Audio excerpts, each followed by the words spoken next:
ما بخیر شهر ما و ارجای ما بخیر شما سکنی رندی کیف حال زحمت شما تده چه است چی چین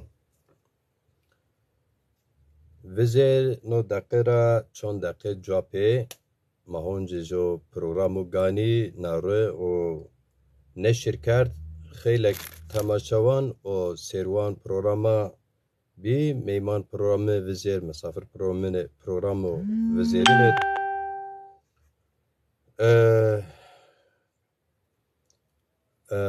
رمضان یلدز خوجا به میمان ما پیایو وقتو رند ویارنا را از هیوی کنا شما سیروان زاف به کفوش بی زاف را تی چیه که بلکی زونه نیش که نیاز که بواشتن بزانی ما تی چی سر قصه کرد اوروز پروگراما ما سرو ملت شهر خود زازان سروندین اما پروگراما اورو ما زون ترکی سر دوام کنه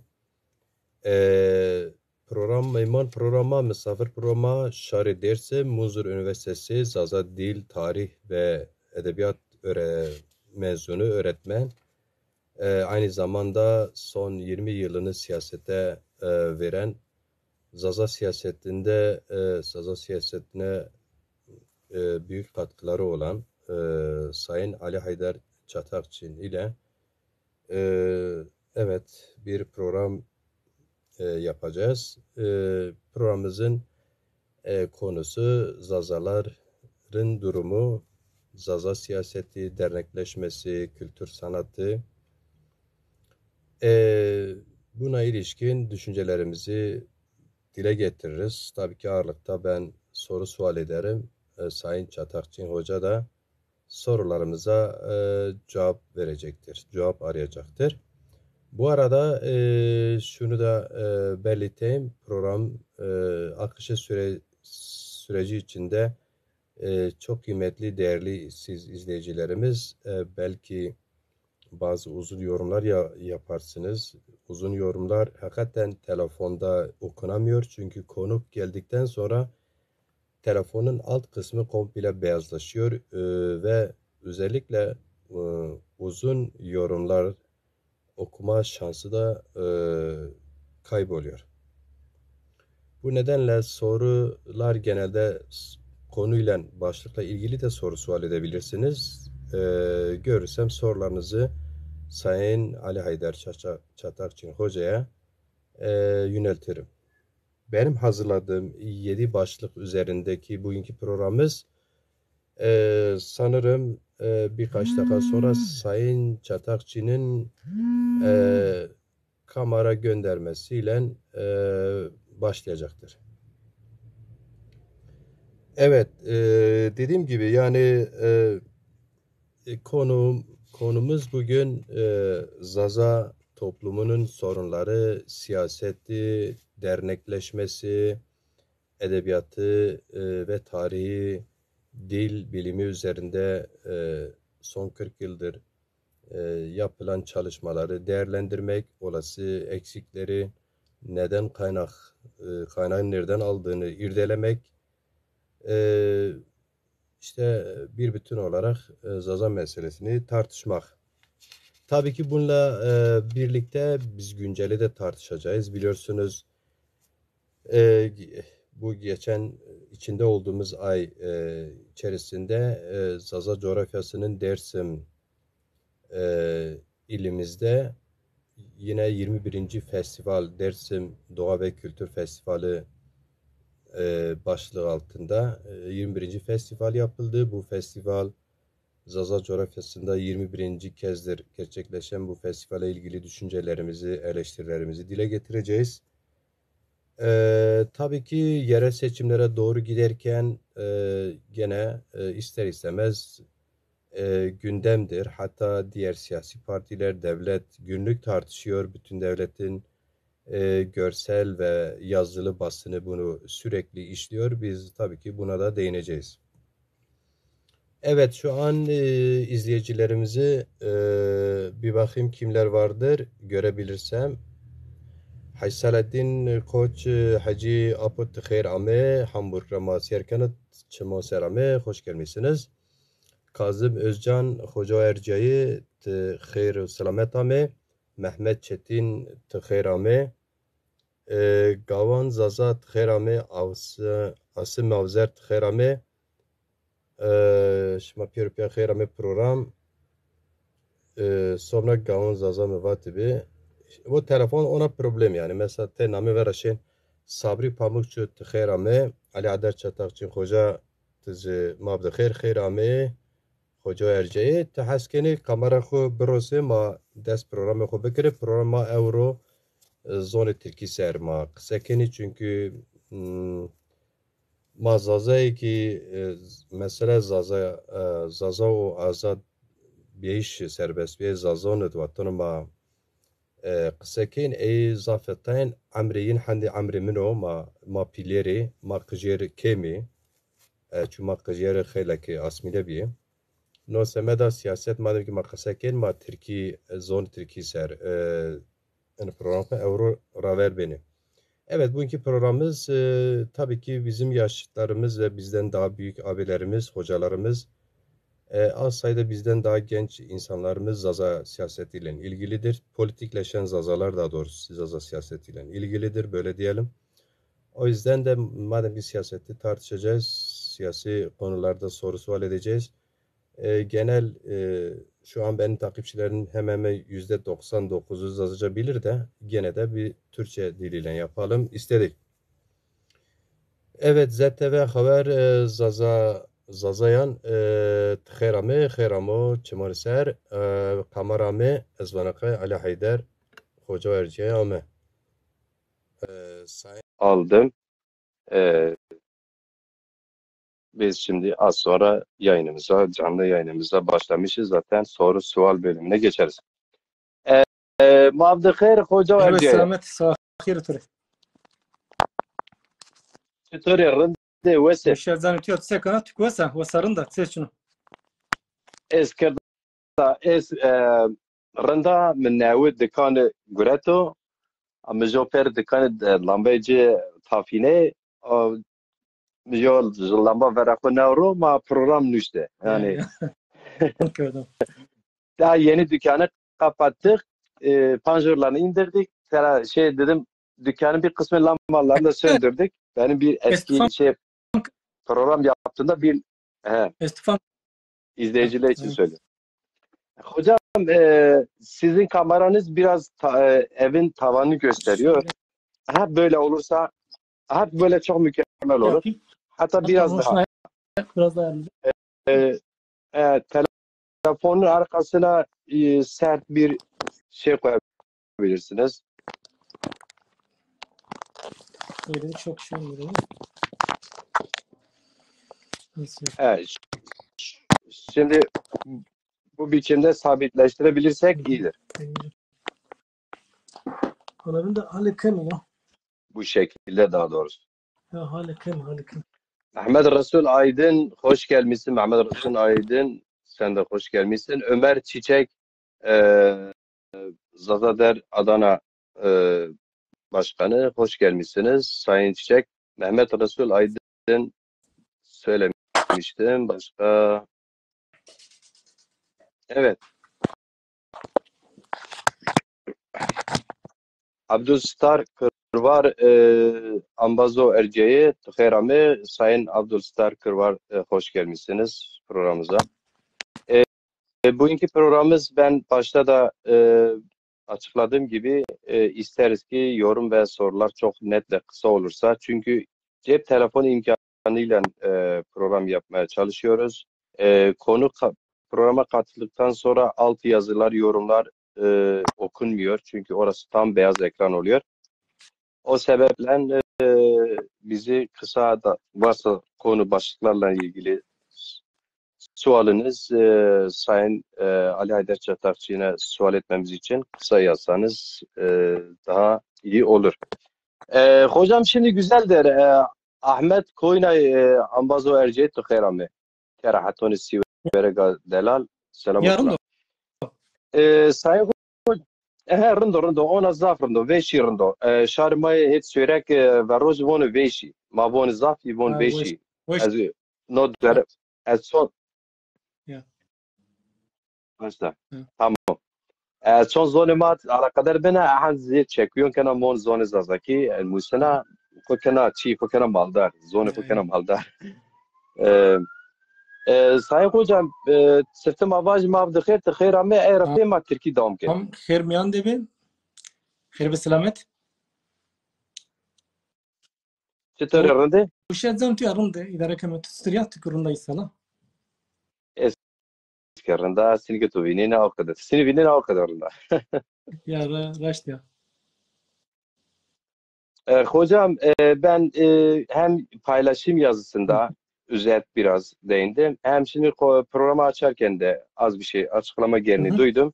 Sayın Ali Haydar Çakmakçı Muzur Üniversitesi Zaza Dil Tarih bölümü Edebiyat bölümünden Evet. mezun hocamızdır. Aynı zamanda son 20 yıldır Zaza siyasetiyle ilgili e, çalışmaları olmuştur. Zaza siyasi örgütlemesinde ön ayak olanlardan biridir. Emeği olan biri. Yani Zaza siyasetine en azından son 20 yılına vakıf bir aydınımız. Biz bu konu başlıkları paylaşımda yaptığım gibi bunları dedik tartışalım. Tabii ki daha sonra günceli de tartışalım. Kısmen değinebiliriz. İşte biliyorsun önümüzdeki dönemde seçim var. Yerel seçimler özellikle bizim gibi öteki kimliklerin daha fazla yerelden kendini önce kabullendirme halkına, coğrafyasına, orada yerelden yönetim olma, belediye, muhtarlık bunlarda tartışma Hı. gerekir diye düşünüyoruz. Tabii ki bu içinde bulunduğumuz Ağustos ayın başından ortasına kadar son günlere kadar 21. Muzur Doğa ve Kültür Festivali adı altında bir festival oldu. Biz biraz takip ettik. Kendimize göre not aldım. Tek bir cümleyle dünyadaki diğer festivaller kültür sanat ağırlıklıken Dersim Festivali son 10 yılı politik bir e, şeye hizmet kanalize ediliyor. Bunu tartışalım istedik. Hı hı. Ben o. Ben. Tabii ki Sayın Hocam eğer ek bir şey söylemeyeceksen girişten ilgili ya da yöntemle ilgili ben sorumu sual edeyim. Hem anlaşılır bir şekilde hem özet bir şekilde sorularımıza cevap arayalım. İnanırım ki katılımcılar soru falan sorarlar. Program uzar. O yüzden değerlendirmemizi daha anlaşılır, özet verirsek e, Tamam. iyi olur diye düşünüyorum. Sen nasıl uygun görüyorsan öyle yapalım. Yöntem konusunda zaten daha önceki canlı yayınlarımızda da zaten yöntem belliydi. Senin o yöntem konusunda oldukça vakıfsın. Yani daha önceki yayınlarda nasıl bir yol izledikse o şekilde devam edebiliriz yani. Evet.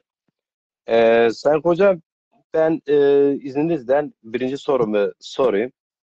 Bence can alıcı bir soru, tarihi de Hı bir hı. soru bizim için. Zazaların yani Zaza siyasetinin daha doğrusu Zaza müstakil siyaset yaklaşımını e,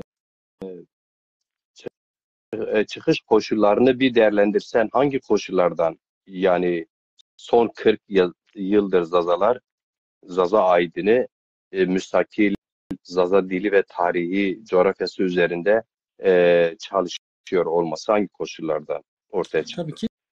Yani buna bir vakıf olduğumuz kadarıyla bir tarihsel çerçeve çizmeye çalışayım tabii. Önce siftene abajını iyi ki nasihat ve maş şirkenin kayıt mabeni pürner suahir bajını püro khirami yani bizi bu saatte izleyenler bu saate kadar ilgili olanlar bu saatte bizi izleyen bütün izleyicilere izleyici arkadaşlar bütün izleyicilere iyi geceler diyelim. Hoş gelmişler diyelim. Ya şimdi Zaza Hareketi'nin son 40 yıllık tarihçesine baktığımızda elbette ki bu son 40 yıllık tarihi bizim burada özetini çıkaracağımız ve içinde olası değil. çıkarmak mümkündür. Yani bir kez Zazaların tarihsel yani yerleşik coğrafyasına baktığımızda Zazaların tarihsel sürecine irdelediğimizde Zaza halkının aslında Zaza hareketini de son 40 yılını da daha iyi anlama imkanını bulabiliyoruz. Şimdi yaşadığımız coğrafyada Zazaların yani bir toplumu yaşadığımız coğrafyada büyük bir kesimini oluşturan, üçüncü büyük bir ulusal kimliği, yani dil grubunu, işte kültürel kimliği oluşturan bir halk gerçekliği var. Fakat buna rağmen kendisine dair en katı inkarı, en katı yok sayılmayı, baskıyı, en katı asimilasyon politikalarının boy hedefi olan da yine Zaza halkı olmuştur, Zaza dili olmuştur, Zaza toplumu olmuştur. Böylesi bir gerçekliği var Zazaların. Yani bu Zazaların tarihsel gerçekliği bu. Yani en azından bilebildiğimiz kadarıyla uzun bir tarihsel süreci günümüze kadar takip ettiğimiz kadarıyla Zazalar bizim kendi yerleşik coğrafyasının, yani Anadolu ve Mezopotamya'nın en eski kadim halklarından biri olmasına rağmen orada her nedense aslında bunun nedenleri gayet açık ama bugüne kadar ismi konulmamış, tarihi konulmamış, adı konulmamış bir halk gerçekliğini de aynı zamanda ihtiva ediyorlar. Şimdi böylesi bir gerçeklik içinde 40 yıllık bir mücadele, yani en azından kimi gerilemeler, kimi aksamalar, kimi tarihsel kırılmalar yaşasa da 40 yıllık bir Zaza siyaseti, aktif bir Zaza siyaseti gerçekliği var. Yani biz Zaza ulusal dil, kültür, kimlik ekseninde bir Zaza hareketi söz konusu. Belki gelinen aşamada çok istenilen, bu 40 yıllık süreç içinde çok istenilen yerde değil, olmayabilir. Ama şu yönü çok önemli. 40 yıl süreç içinde bir kesintisizlik var. Mesela bir öncelikli olarak şunu görmemiz gerekiyor. 40 yıllık tarihsel süreç içinde ya kesintiye uğramayan, sürekliliğini sağlamış, sürekliliğini oturtmuş bir Zaza hareketi var. Şimdi bu 40 yıllık süreç içinde kimi dediğim gibi gerilemeleri, kimi dönem yani siyaset zaten doğrusal bir çizgide, düz bir çizgide, bu sadece Zazalar için değil. Yani bütün toplumlar için geçerli, bütün siyasal yapılar için geçerli. Düz, kusursuz bir çizgide gelişim seyri izlemez yani siyaset. Yani toplumun hangi bir durumunda olursa olsun, hangi bir olayında ya da olgusunda, hangi bir toplumsal sorunda olursa olsun siyaset düz bir çizgide gelişmiyor maalesef. Yani inişleri, çıkışları, gerilemeleri, ilerlemeleri, potansiyel sıçramaları oluyor. Bu Zazalar için de geçerli. Şimdi Zazaların bir dediğim gibi yani tarihsel sürekliliğini, yani bu 40 yıllık süreçinde bir sürekliliğini sağlamış. Bu siyaset için çok önemli bir yerde duruyor. Zaza siyasal hareketi için. İkincisi Zazaların, Zaza hareketinin tarihine baktığımızda son 40 yıllık yani aktif Zaza siyasetine baktığımızda çıkışı itibariyle daha çok diaspora menşeli bir hareket. Yani diasporada Avrupa'da, Batı Avrupa'da örgütlenmiş, ulusal örgütlülüğünü çeşitli şekillerde, yani daha çok işte kültür alanında, dil alanında öncelikli olarak bunun temelleri atılmış.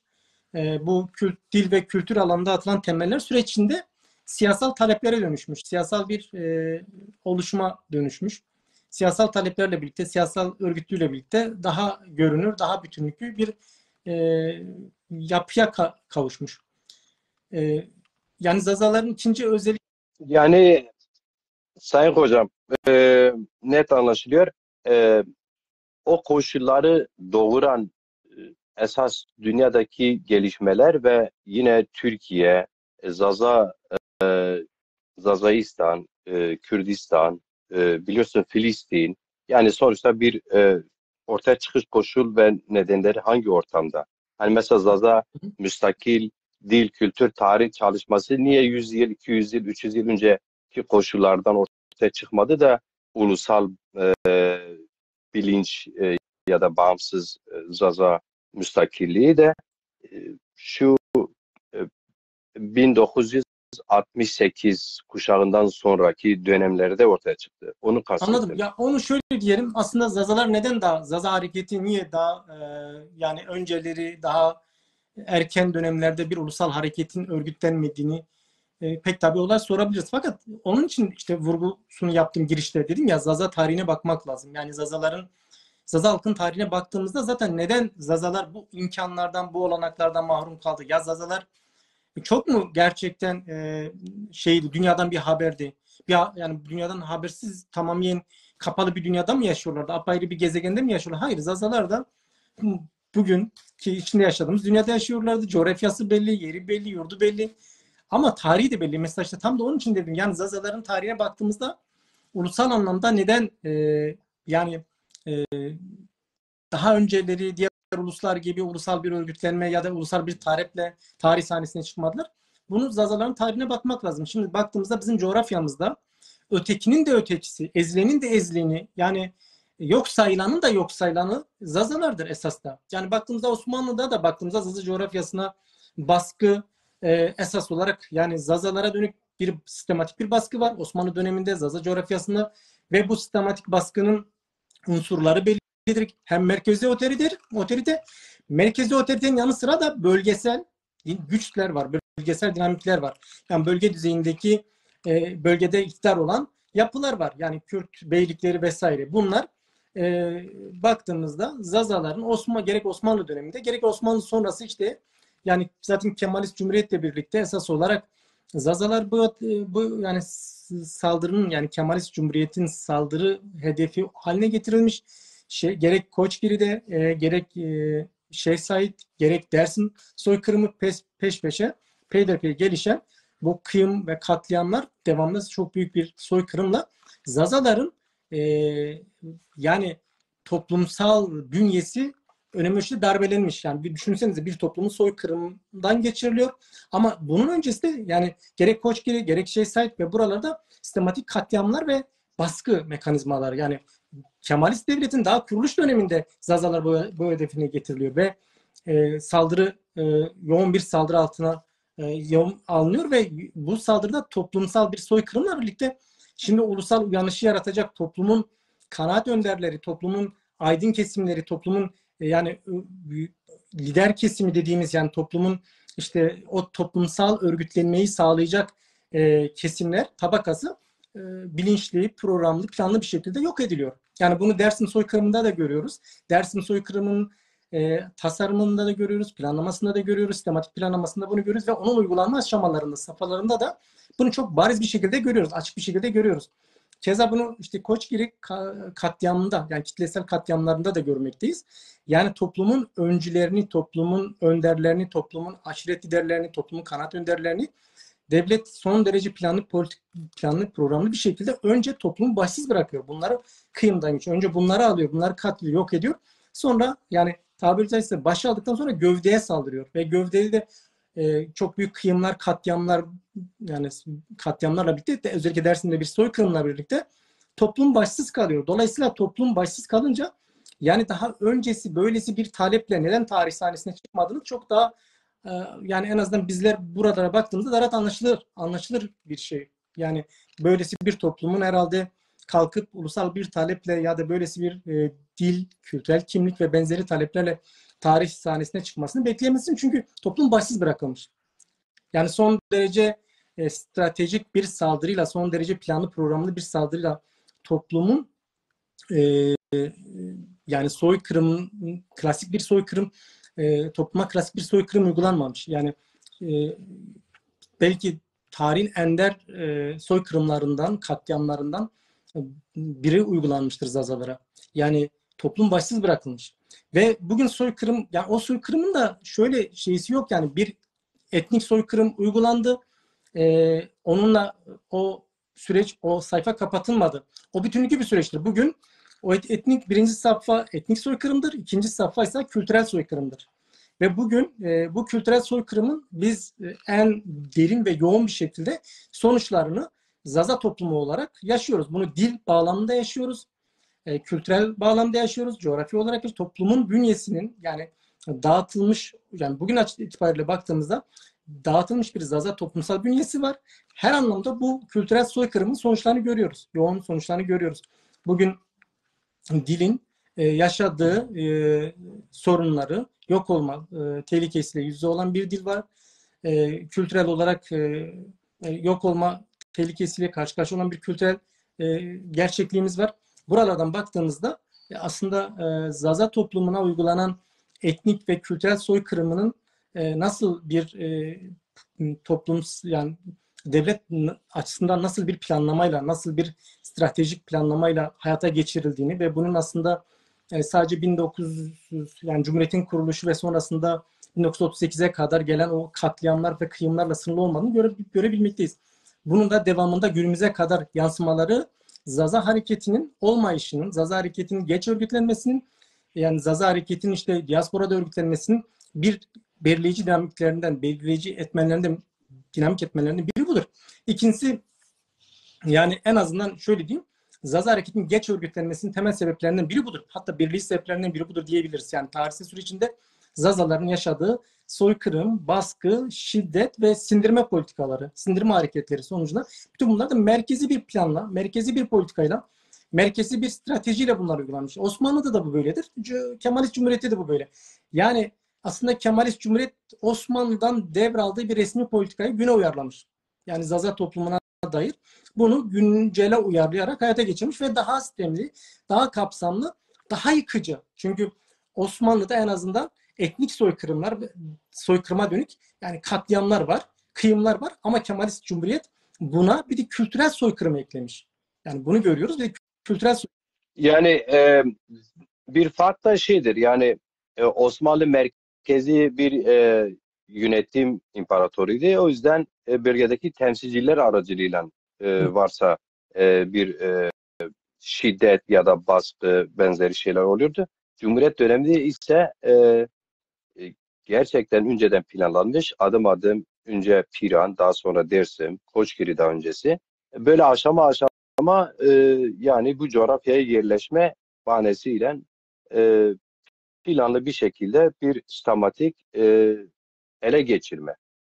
Bizzatı kendisi, yani kendi siyasi, askeri, istihbari gücüyle. Peki hocam, esasında bütün diğer ulusal kimlikleri, milli kimlikleri ortaya çıkaran dönemlerin özelliklerine baktığınız zaman Avrupa'da Fransız devrimi var. Ondan önce biliyorsun monarşinin kendi arasındaki çatışmaları var. Monarşik dönemlerde işçi köylü ayaklamaları var. Bu giderek böyle demokrasi, açılımlar ve peyderpey bu süreci takip eden Fransız milli ulusal devleti ortaya çıktı ve bu kısa bir sürede o yarattığı yeni bir kimlik Avrupa'ya yayıldı ve dünyaya yayıldı. Şimdi bizim bölgemizde ise bundan 100 yıl önce bir imparatorluk dağılmıştı. Onun en son köşe sıkıştıran bu Anadolu'da e, dinimizi, kültürümüzü, tarihimizi, namusumuzu kurtaralım, vatanımızı kurtaralım mantığıyla bir genel vatan savunması olmuştu. Cumhuriyet öyle ortaya çıktı. Orada zaten ilk Cumhuriyet'in ilk biliyorsunuz 1923-25 süreci, arkasında hemen 1925'te Piran olayları patlak veriyor Şeyh Said. 37-38 hemen arkasında Dersim var zaten. Yani orada aslında bu süreç Zazalar içinde başlamış bir şekilde. Yani bölgesel olarak çıkmış olabilir, iyi yürütlenmiş bir ulusal kimlik, müstakillik olarak belki ortaya çıkmadı ama aslında bir nevi oydu. Ondan sonra bu sizin uzun analizde bahsettiğiniz gibi o soykırım, benzeri görülmemiş, toplumda liderlik yapabilecek, sözü dinleyebilecek insanları önce aldılar ve onları yandaşlarını katlettiler biliyorsunuz. Onu tekrarlamayayım. Ama esas olarak 1968 çok önemli. 1968'den sonra biliyorsun gençlerin örgütlemesi, üniversitelerde yoğunlaşması sonucunda ortaya çıkan sol fraksiyonları içinde, hatta bazı dindar fraksiyonlar içinde de böyle Kürtçü, Kürt ulusal bilincin gelişimi, tabii ki öncesi de vardı, biliyorsun Berzani var, Kadı Muhammed var, daha öncesi de var. Bunlar burada rahat ortam buldu. Bir rahat ortam vardı o dönem. Çünkü Türkiye'de işçi sınıfı, Denizlerin, Mahirlerin, İbrahimlerin gençlik örgütlenmesi biliyorsun milyonlarca sokağa çıktığı için. Ama Zazalar önce burada 40 yıl önce e, Zaza meselesini, müstakilini ortaya çıkaran, öncülük yapan Zaza kadro, lider kadroları, aydınları bu süreçte önce bu ya sol fraksiyonlara dahil oldu ya Kürt ulusal mücadelesine dahil oldular. Süreç içinde yaşadıkları o müstakil, bireysel mi diyelim, müstakil ulus arayışı mı, dil arayışı mı diyelim, e, aslında o ortamda ortaya çıktı, değil mi? İkinci Ya kısım ben aslında olarak. oraya E, çektim de orayı sen açman iyi oldu. Ben de ikinci şeyde yani biri Zaza hareketinin neden yani gecikmeli bir pratiğe sahip olduğunu, gecikmeli bir tarih sahnesine çıkışını ilkin irdelemeyi önemli buldum. Çünkü bu çok belirleyici. Yani şimdi biz Zaza hareketinin nereden ele alırsak alalım, yani hangi bir meseleyi ele alırsak alalım, irdelersek irdeleyelim. Şimdi Zazaların tarihsel gerçekliğine, yani o çelişkinin, yani bu mevcut sorunun ya da işte bu dil de olabilir, fark etmiyor. Kültür ve ulusal anlamda da, uluslaşma anlamında, böyle siyasal anlamda, örgütlülük anlamında da biz bunu irdelediğimizde Zaza toplumunun tarihsel gerçekliğini irdelemek zorundayız. Çünkü bu olmazsa olmaz, yani bir toplumun yani gerçekliği onun tarihsel temellerinde yatmakta. Şimdi evet, elbette ki ikinci boyutu şu. Yani mesela Zaza siyasal hareketi işte esas olarak Avrupa'da diaspora menşeli bir hareketti. Yani ilk çıkışını Avrupa'da yaptı. Bunu da tabii ki anlaşılır bir yönü var. Yani ülkede yani bir kez 1960'lar ve 60'lar sonrası yani dünyada bir sosyalist hareket, işte çeşitli taleplerle kitle hareketleri var. Yani işte Avrupa'da gençlik hareketleri var. Cinsel kimlik sorunu yaşayan cinsel kimliklerin başta kadın hareketi olmak üzere hareketleri var. Yani çok geniş bir alanı kapsamış çok geniş kitlelerin dahili olduğu bir kitlesel, yani dünya ölçeğinde ve küresel ölçekte bir hareketlenme var. Yani çok katmanlı ve çok renkli bir siyasal 68 hareketi var ve bu ülkemize tabii doğanda yansıyor. Yani biz şeye baktığımızda, Avrupa, yani 1968'in dinamiklerine baktığımızda bir batıda bu dinamiği, yani bu batıdaki 68'i, yani batıda Avrupa'da bu 68'i esas olarak besleyen, dinamize eden, işte Asya'daki işte Çin ve benzeri devrimler, peşinden geçen büyük proleter kültür devrimi vesaire, bu hareketler batıdaki, yani Avrupa'daki 68 hareketini önemli ölçüde dinamize eden, önemli işte onu motive eden temel dinamiklerden biridir. Ve bu ülkemizde de karşılığını buluyor. Yani bizde işte bahsettiğin işte gençlik hareketi ya da gençliğin aktif bir şekilde dahil olduğu öncülük ettiği toplumsal hareketler. İşte yani gençlik hareketi demek, o aslında çok çıkış itibariyle o toplumsal dinamiklere gençlik önderlik etmiştir ama tam bir gençlik hareketi diyemeyiz. Çünkü evet, çıkış itibariyle gençliğin çok yoğun bir şekilde içinde yer aldığı, yoğun bir şekilde katılım sağladığı bir toplumsal hareketlenme var coğrafyamızda da. İşte 15-16 Haziran işçi direnişi var. Yani ülkemizde çok önemli bir tarihsel süreç ve kırılmadır işçi sınıfı açısından.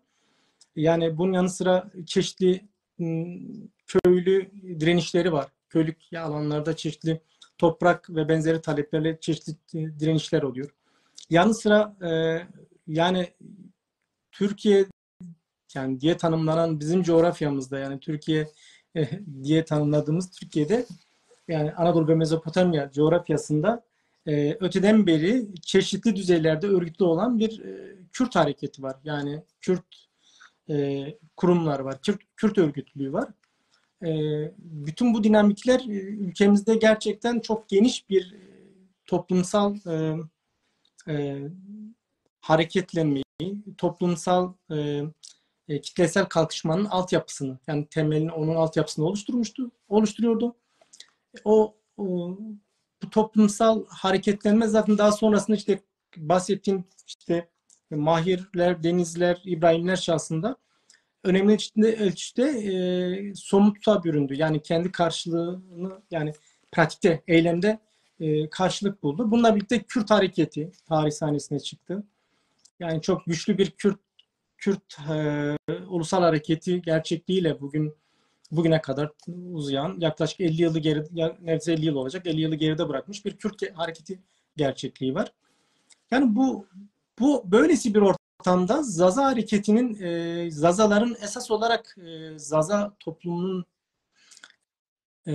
yani Zaza gençlerin örgütlü bir, ulusal anlamda örgütlü bir gerçekliği yoktu. Yani neden olmadığını da zaten ilk giriş kısmında özellikle belirtme gereği duydum. Çünkü toplum büyük bir soykırımdan geçmiş, kitlesel katliamlardan geçirilmiş, yanı sıra kültürel soykırımdan geçirilmiş bir toplumsal gerçekliği var. Yani bu sadece Kemalist, yani Cumhuriyet'le birlikte uygulanan bir baskı politikası, katliam ve kıyım politikası değil. Bu Osmanlı'da da esas olarak Zazalar, biz Zaza tarihini irdelediğimizde esas olarak Osmanlı'da da Zazalar sistematik bir şekilde merkezi otoritenin sürekli bir saldırısıyla, sürekli katliamlarla, kıyımlarla yüz yüze olduğunu görmekteyiz.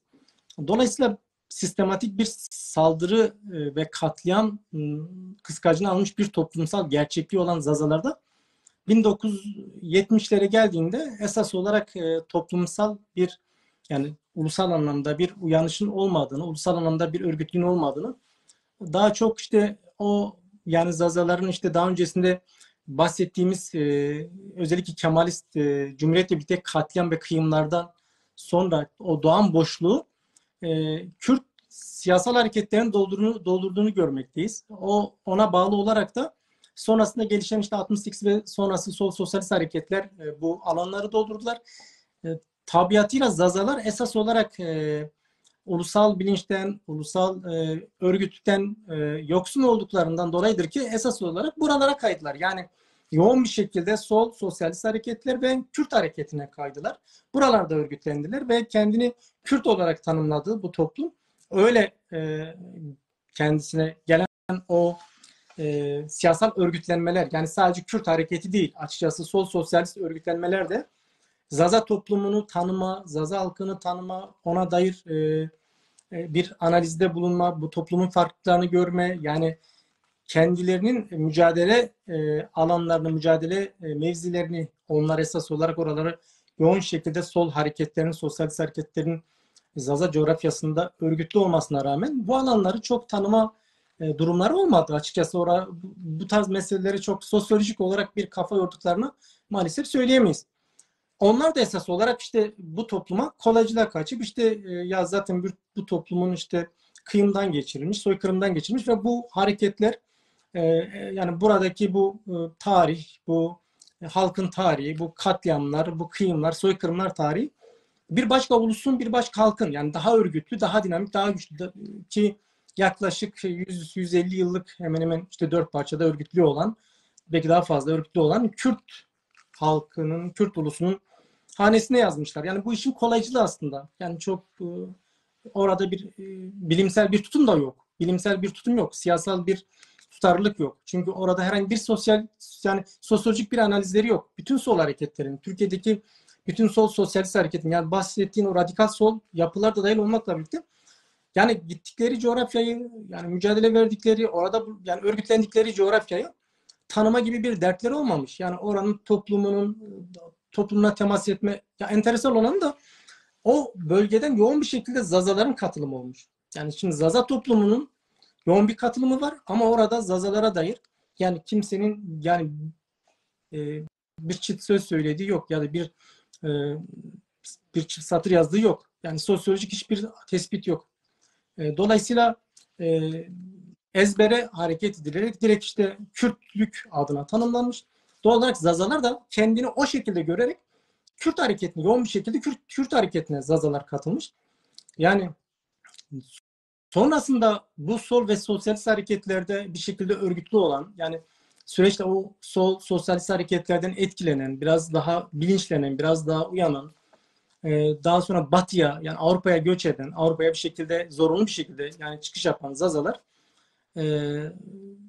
kimisi zorunlu olarak, kimisi de yani çeşitli hem siyasal hem de ekonomik sebeplerle yurt dışına çıkan Zazalar yurt dışında kendini tanıma, kendini bilme, yani ulusal gerçekliğini bilme, dil gerçekliğini bilme, toplumsal gerçekliğini tanıma ya dönük ciddi bir bu yönlü çabaları olduğunu, bu yönlü girişimleri olduğunu görüyoruz. Çeşitli dergi çevrelerinde en azından bu tarz kültürel etkinliklerle sonrasında dil bilimiyle yani dil alanındaki çalışmalarla bunlar gelişmiş. Yani esas olarak baktığımızda Türkiye'de zaten bunun koşulları yok.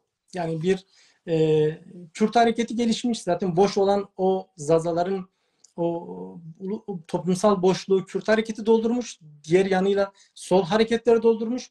Zazalar zaten daha öncesinde kıyımlardan daha yakın zamanda katliamdan soykırımdan çıkmış. 1940'lara 45'lere kadar işte Dersim'de halen işte soykırım sonrası insanlar dağlarda 1940'lara kadar.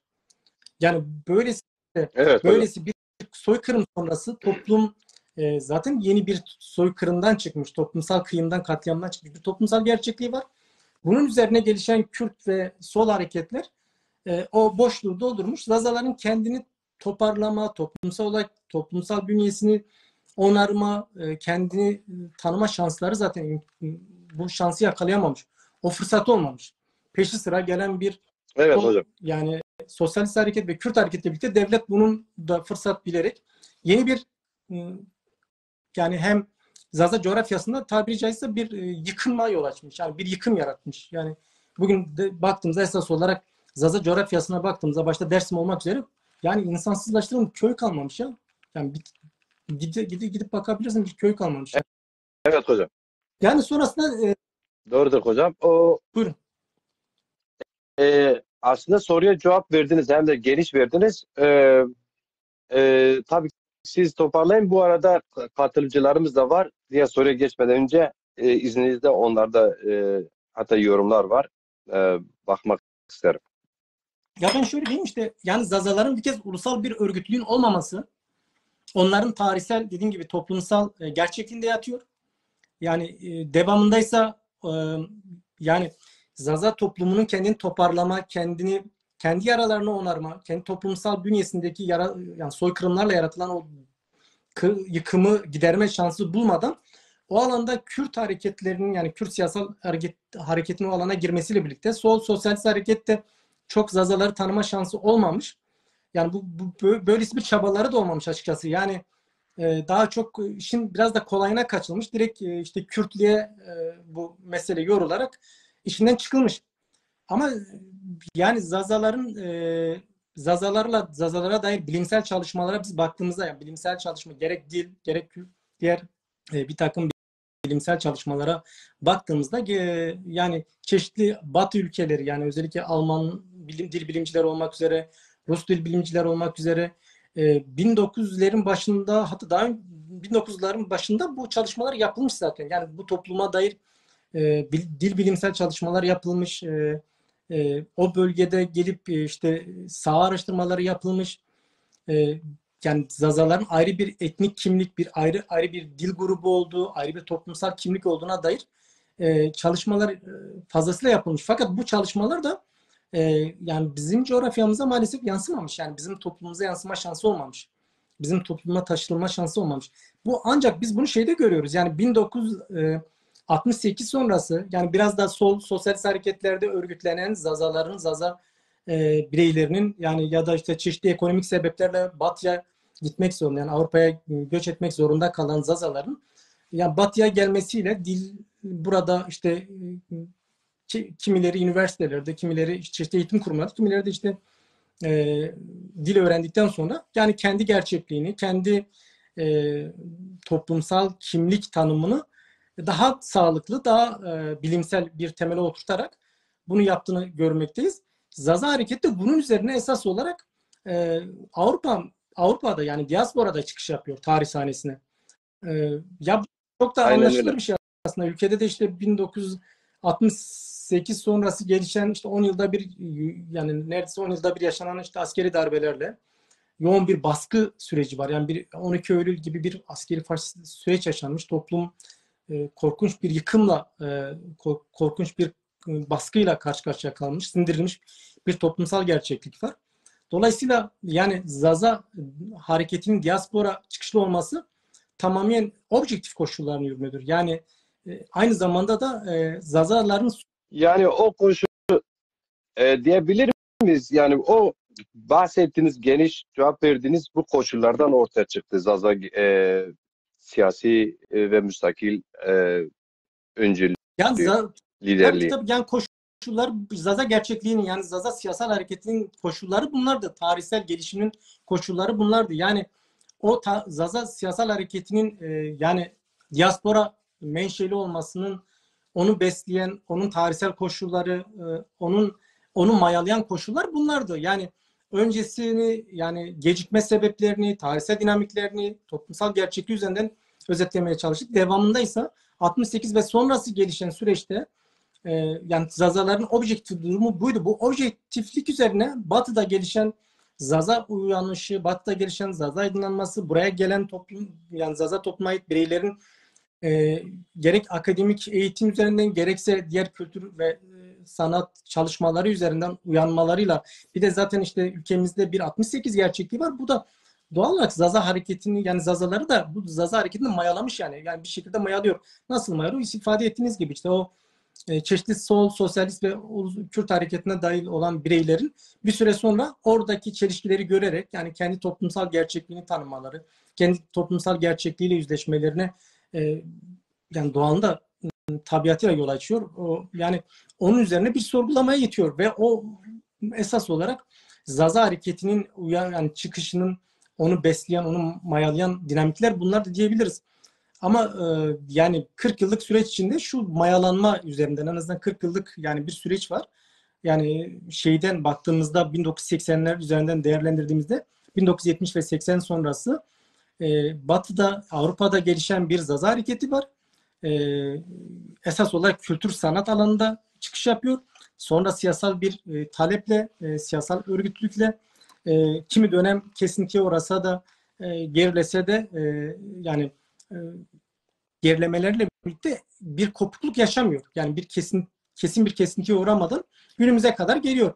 Ama bu günümüze kadar gelirken de aslında daha günden güne daha güçlenerek, yani daha görünür kılarak, daha kitlelerle buluşarak, bugün baktığımızda 1980'lerin Avrupa'da oluşan ortamıyla bugünün Zaza gerçekliği, Zaza siyasal hareketine baktığımızda yani belki istenen yerde değil, belki bugün için yani örgütlü öznesi, yani siyasal örgütlü açısından belki istenen yerde henüz değil ama çok büyük mesafeler kat ettiğini de söyleyebiliriz. Yani bugün 1980'lerden günümüze kadar Batı'da, Avrupa'da esas olarak bunun tarih sahnesine çıkan bir Zaza ulusal hareketi, Zaza ulusal gerçekliği bugün kendi topraklarında önemli bir kesimi etkilemiş, önemli bir kesimi, önemli bir örgütlüğe, önemli bir güce, dağınık olsa da yani çeşitli gruplarla, çeşitli dağınık gruplarla temsili olsa da bugün ülke topraklarında, Zaza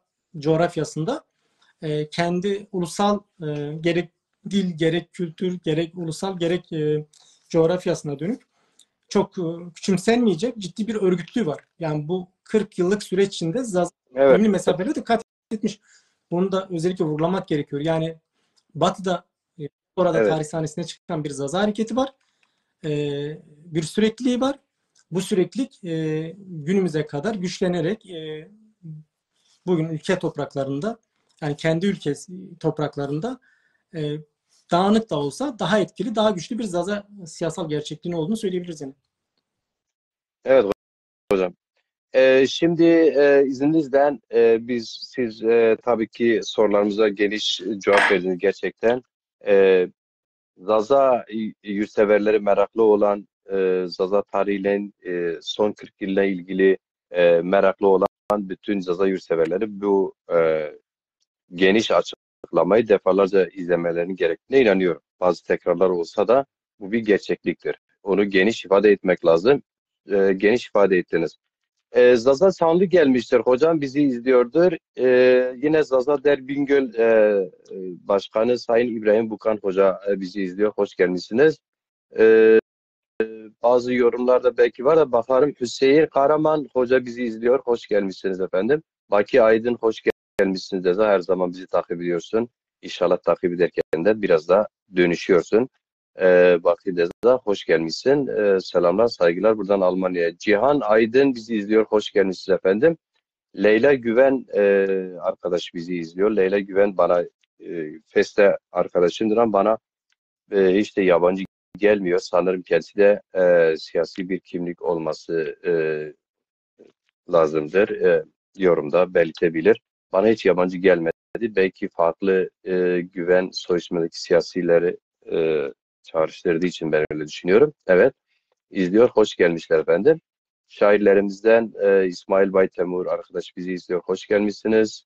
Efendim Mustafa Haloğlu. Mustafa Haloğlu Zaza dili, kültürü ve genel olarak Zaza tarihiyle ilgili analizleri var. Geniş analizleri var. Gerçekten yoğun çalışan bir aydınımızdır. Ben takipçisiyim. Uzun yıllardır da takipçisiyim. Çok da sayılmaz.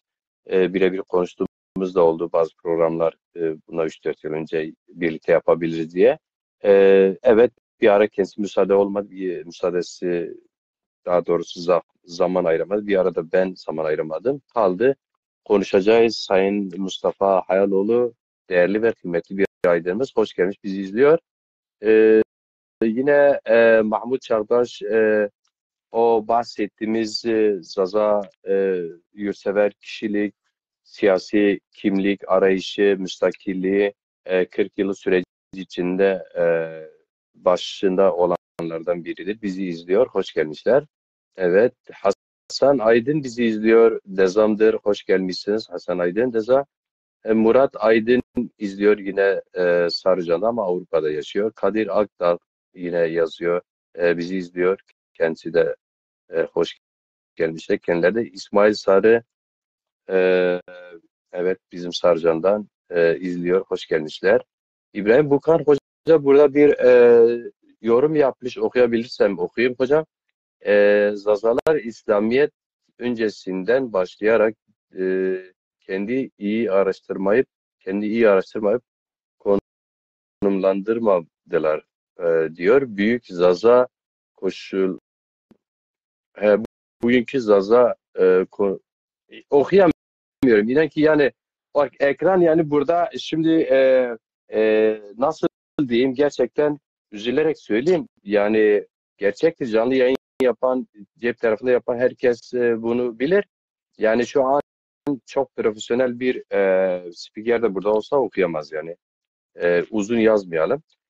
Yine siyasal bilgiler mezunu Profesör Doçent Mehmet Ali Şenal hocamız vardır. Bizi izliyor. Zaza aydınların kıymetlerinden biridir. Bizi izliyor. Hoş gelmişler. İstersen Baki okuyabilir miyim? Deza sen okuyabiliyorsan ben bitireyim isimleri siz okuyun.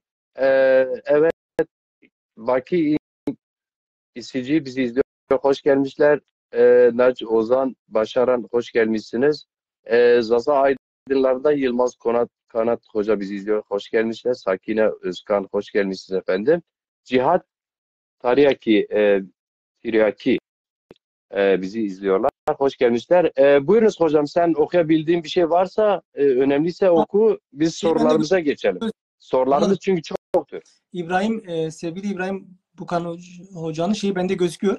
Çok önemli bir vurgu yapmış. Ben onu okumak isterim. İstersen sen de tam şey olmuyor. Tabii ki. Çok güzel Zazalar olur. İslamiyet öncesinden başlayarak kendini iyi araştırıp konumlandırmalıdırlar. Bugünkü Zaza komşuları onların çoğu İslamiyet sonrası bölgeye gelip yerleşen kesimlerdir. Çok önemli bir vurgu bence. Yani Zaza tarihine sürecini irdelediğimizde biz Zazaların tarihine baktığımızda aslında sadece Zazaların tarihi değil, şeyi de görüyoruz. Yani Anadolu ve Mezopotamya dediğimiz coğrafyanın özellikle Zaza bölgesinin yani Anadolu gerçekliğiyle de yani o coğrafyanın gerçekliğiyle de karşılaşıyoruz. Yani oranın tarihini de tanıma imkanımız olur. Sadece Zaza tarihini değil. Yani oranın gerçek tarihini. Yani kurgusal resmi tarihler değil ama gerçek tarihte ancak dediği gibi o şekilde araştırarak görme imkanı buluyoruz. Evet. Tarihi geçmişi okumayanlar kendilerini doğru tanımlayamazlar. Geleceğini doğru inşa edemezler. Doğru. İfade ettiklerine katılıyorum. Evet. İsa Nergiz bizi izliyor. Kendisi Antalya'da tanıdığım yurtsever bir insandır. Diyarbakırlı. Hoş gelmişsiniz hocam. Muhammed Yıldırım, hoş gelmişsiniz. Evet. Biz şimdi hocam paylaşımda da yaptığım gibi bazı başlıkları tartışıyoruz. O yüzden başlıklar bazı yerlerde iç içe geçiyor. Yani tekrar geriye gidiyorsun. Tekrar bugüne geliyorsun. Tekrar olur. O yüzden biraz daha özet gidersek belki sorular gelir. Şimdi hocam bu son 40 yılda tabii ki Zaza yurtseverliği, müstakil yurtseverliği gelişiyor. Az önce izleyicilerimiz arasında Sayın Çağdaş'ın ismini görünce de tabii ki ismini de söyledim. İşlerinden biri. E, Şimdi üçüncü sorumuzun aslında şeyi şöyle hazırlamışım. Zaza yurtseverliğinde Zaza yurtseverliği ve örnek aydınlar, kişilikler bir kısa değinebilir misiniz? Yani örnek mesela Zazalar bugünkü Zaza ulusal kimlik bilinci ve ulusal müstakil dil bilincinin gelişiminin ön ayak olan örnek şahsiyetler nasıl tarif edebilirsiniz? Kimler Ya kimlerdir? aslında yani bu anlamda örnek vereceğimiz onlarca belki yüzlerce şahsiyet var. Yani birkaçın ismini saymam mümkündür. Bazılarının daha doğrusu. Ama bu demek değildir ki Zaza ulusal mücadelesine yani bu hareketin tarih sahnesine çıkması için emek vermiş. E, Yani bir kibrit çöpü ve bir çakıl taşı kadar da olsa gerçekten bu siyasal hareketin yani kültür sanat da olabilir, dil de olabilir, bütünkü olarak düşünelim. Yani katkı sunmuş bütün Zaza aydınları, bütün Zaza yurtseverleri, entelektüelleri ya benim nazarımda hepsi kıymetlidir, hepsi değerlidir, hepsi değeri tartışmasızdır. Fakat bu örnek kişiliklere baktığımızda aslında yani bilim alanında bu konuda emek vermiş, bugün Muz Üniversitesi'nde benim de bir öğrencisi olduğum Sayın Doktor Zülfü Selcan var. İşte bahsettiğiniz demin Sayın Mahmut Çağdaş var. Koyo Berz var. Vedat Kaymak var. Yani Ebubekir Pamukçu var. Faruk Eren var. Yani yaşayanlar var, yaşamayanlar var. Aramızda olanlar var, aramızda olmayanlar var. Yüzlerce Zaza yurtseveri, yüzlerce Zaza aydını, yüzlerce Zaza emekçisi var bu alanda. Yani bu Zaza hareketinin bugün gerek Batı'da, Avrupa'da gerek ülkede örgütlenmesinde emeği geçen yüzlerce emeği olan yüzlerce emektarımız var. Hepsinin ismini burada saymamız mümkün değil ama en azından bu bahsettiğim kişiler üzerinden şunu diyebilirim. Yani bu mücadeleye yani bu halkın tarihsel varoluşuna bir halkın, bir etnik kimliğin, bir ulusun tarihsel varoluş sürecine emek vermiş. Yani bu konuda kendi imkanları ölçüsünde enerji harcamış, katkı sunmuş bütün Zaza yurtseverleri bizim için değerlidir. Yani kıymetlidir. Kesinlikle. Aynı zamanda bunların ilk oluşu itibariyle de tabii ki yani şöyle bir şey yok yani şöyle dört dörtlük bir kişilik tanımı, bir aydın tanımı hem gerçekçi değil, bilimsel değil hem de o aydınların kendilerine, o emektarların kendilerine de haksızlık olur. Fakat ilkler olarak onların ettikleri bütün emekleri son derece kıymetlidir, son derece değerlidir. Çünkü bir halkın yani tarihsel süreç içinde inkarın en koyusunu yaşamış, soykırımların en acımasını yaşamış, kültürel soykırımların en katısına maruz kalmış ve bugün de halen kültürel soykırım kıskacında olan bir toplumun, bir ulusal kimliğin, bir halkın yani bir kolektif kimliğin, bir toplumun tarihsel varoluş, yani böylesi bir kıskaç içine almış, yani çoklu bir kıskaç içine almış, çoklu bir kuşatma içine almış bir toplumun, bir kolektif kimliğin tarihsel varoluş mücadelesine emek vermiş kimseler bunlar. Ve dolayısıyla bunların verdikleri emek niteliği ve çapına bakılmaksızın kıymetlidir, değerlidir. Bir de bunlar ilkler olarak çok değerlidir. Yani bunlar bugün itibariyle baktığımızda bundan 40 yıl öncesini düşündüğümüzde, yani bugün teknoloji gelişmiş, bugün bilim gelişmiş, iletişim araçları gelişmiş. Yani en basit örneği bugün işte elimizdeki imkanları görüyoruz. İşte akıllı telefonlar, cihazlar üzerinden, bu tarz aygıtlar üzerinden çok daha rahat bilgiye ulaşma imkanımız oluyor. Çok daha rahat bu bilgileri paylaşma, yayma olanaklarımız var. Birbirimizle iletişim kurma imkanımız oluyor.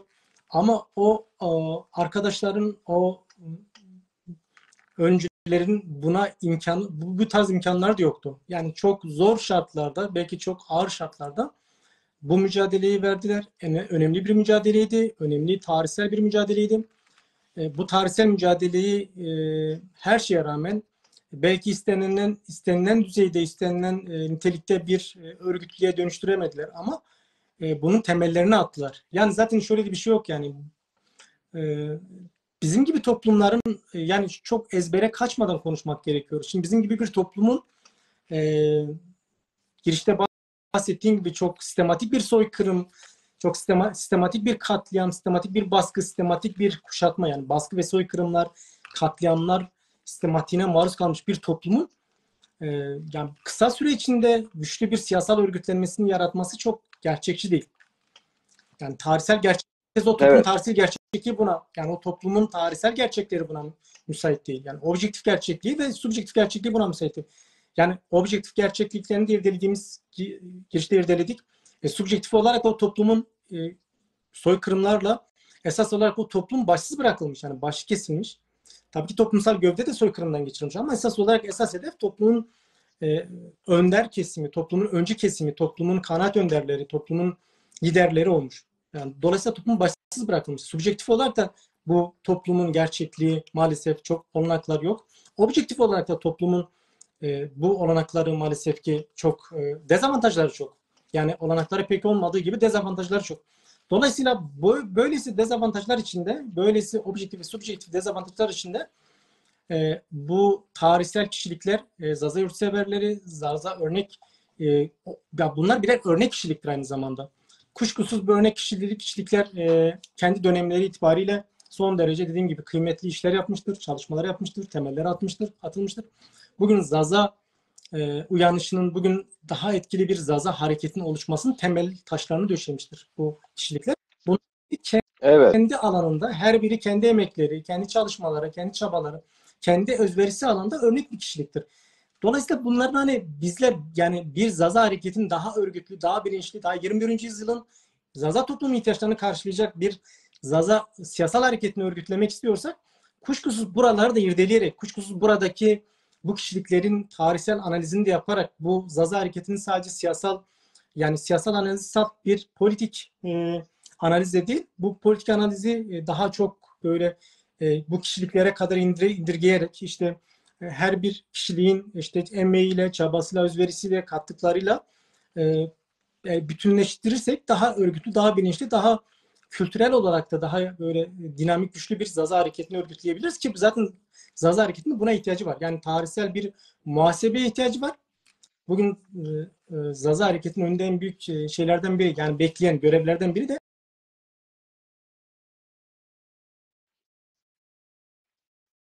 yapmak zorundadır. Evet. Yaparak bu kişilikleri, bu bahsettiğim çok geniş yelpazede emek harcayan bu kişiliklerin tarihsel aslında örnek kişilikler olduğunu bilinciyle onları irdelemesi de gerekiyor yani. Ama dediğim gibi yani Zülfü Selcan'dan tutalım, Sayın Mahmut Çağdaş'tan yani birçok Ebu Bekir Pamukçu'dan, Boyu Berzan'dan. Evet, Ebu Bekir Pamukçu çıkış itibariyle ilklerdendir. Önder bir liderlik kişiliği var. Çünkü bugün benim özellikle son 5-6 yıldır Zaza ulusal müstakil siyaseti ve halk ile ilgili olarak yaptığı bütün çalışmalarda her yerde Ebu Bekir karşıma çıkıyor. Niye? Ebu Bekir hem bütün üniversiteler yerlerde yani Zaza'nın yani merkez, kuzey ve güney Zazaların ortak kabul gördüğü bir örnek kişiliktir. Gavan Çağrı öyle, Zülfü Selcan biliyorsunuz öyle. Ve bu devam etti gitti. Zaten bütün halklar, bütün hareketlerin ilk çıkışlarına vesile olan, önderlik yapan, liderlik yapan insanlar sürekli e, tarih nereye kadar giderse gitsin Zazalar var olduğu müddetçe buralara temas ederler. Etmek zorundalar. Kendini inkar ederek işte ben ettim, ben yaptım da o bu iş olmadığını kitleler bunu bilmesi lazım. Yani bunun bir çıkışı vardır. Bu Zaza çıkışıdır. Zaza halkın içine çıkmış bireylerin ortaya çıkışıdır. Bir başlangıcı vardır. Nasıl ki Ahmet-i Hasi bize anlatırken Zaza müstakil kimliğini anlatmıyoruz. İlk Zazaca yazan olarak anlatıyoruz. Ama değinmek zorundayız değil mi? Yine Mala Osmani Babiş, yine Dersimli hatta onlar ikisinde de daha önce yazmış Dersimli bir aydınımız ismini şu an unuttum zikredemedim. Kitabı yoktur diye çok bilinmiyor. Bunları ancak nedir Zaza yazmış ilk yazmışlar olarak bahsetmede Zaza tarihini anlatamayız. Onun gibi bir şey. Hocam biz üçüncü şeye geçersek eğer ek bir şey yapmıyorsanız bir de bizi izleyen yeni arkadaşlarımız var. Hacı Demirel Hacı Şoşma Veşbebano, İbrahim Yıldız Nevamo, Hasan Sarcan Laşke Halon Mino Sarcan av bere meramas yerken İlhami Çağrı Tekin ambaza ma İstanbul'a seke khairame Şaro Zazai avma Diyarbakır'a serken Şaro Zazai'zi Gencimod Erciyayı hani yo komeli Tor Hüseyin Dumar Hoca yo kar xabat komeli Diyarbakır ser ya roj neşir sker ve skarbem neşke ser mavaş şiroe bekir hem serken khairame yorum az cevap oynayınca vaktimiz migere Marke perse çerim persma hatunu hot este yani 7 soru başlığı altında tartışmak istediğimiz için hocam zaten 1 saat 5 dakikamız geçti. Bu programı mümkünse 1,5'a alabilirsek onu tekrar YouTube'a gönderme şansımız var.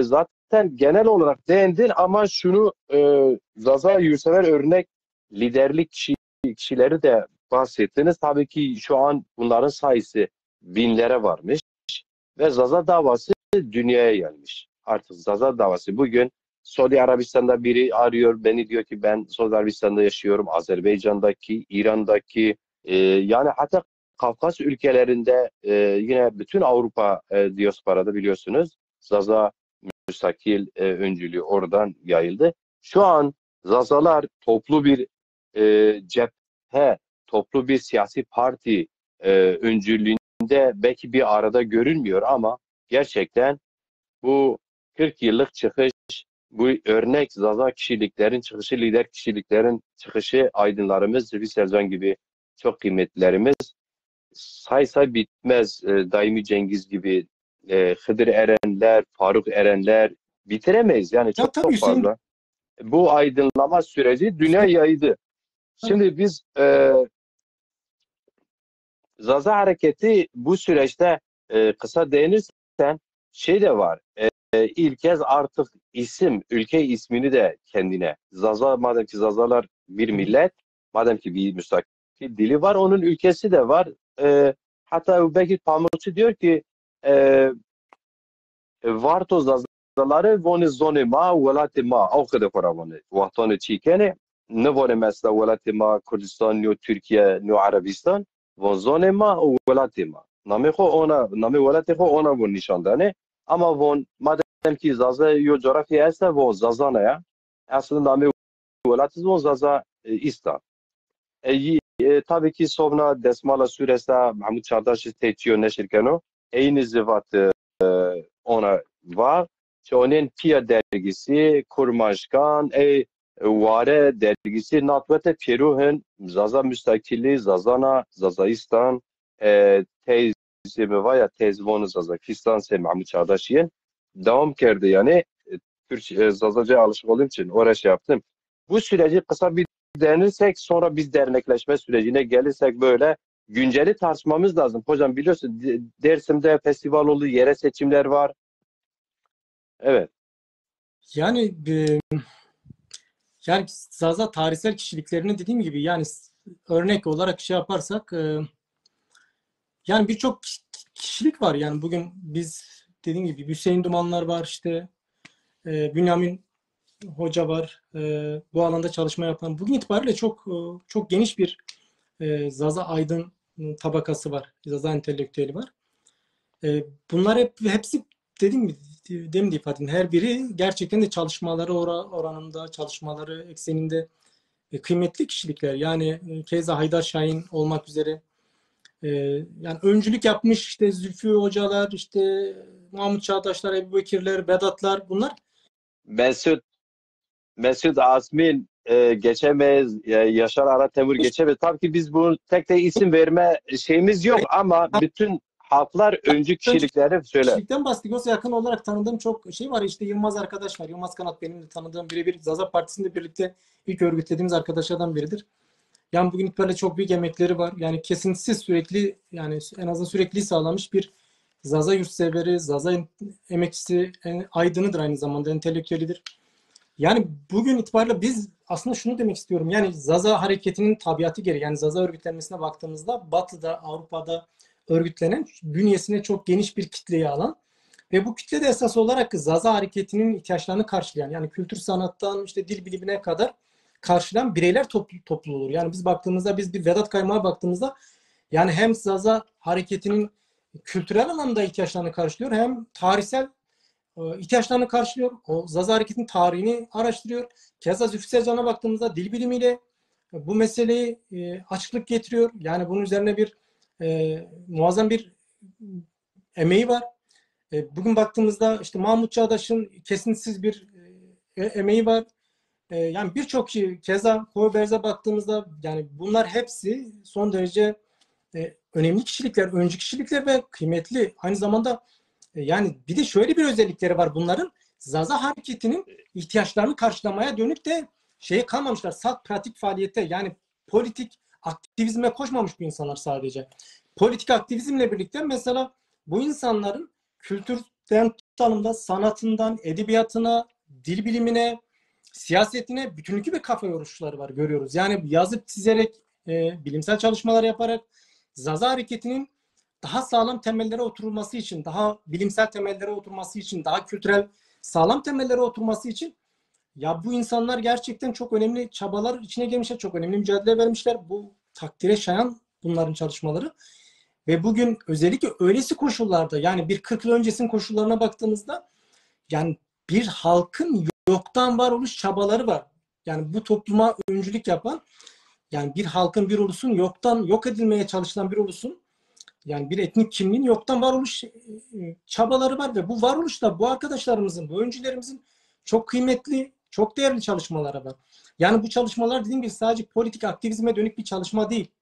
Yani Zaza hareketinin daha sağlıklı, daha sağlam, daha bilimsel temeller oturması için her biri kendi alanında önemli çalışmalar yapmış, önemli emekler harcamış, önemli mesailer harcamış ve önemli yapıtlar açığa çıkarmış. Bugün itibariyle biz o yapıtlarla daha bilinçli, daha şuurlu, daha güçlü, yani en azından şöyle diyoruz, yani siyasal anlamda daha bilimsel bir perspektifle bu meseleyi okuyabiliyoruz. Zaza sorununu okuyabiliyoruz.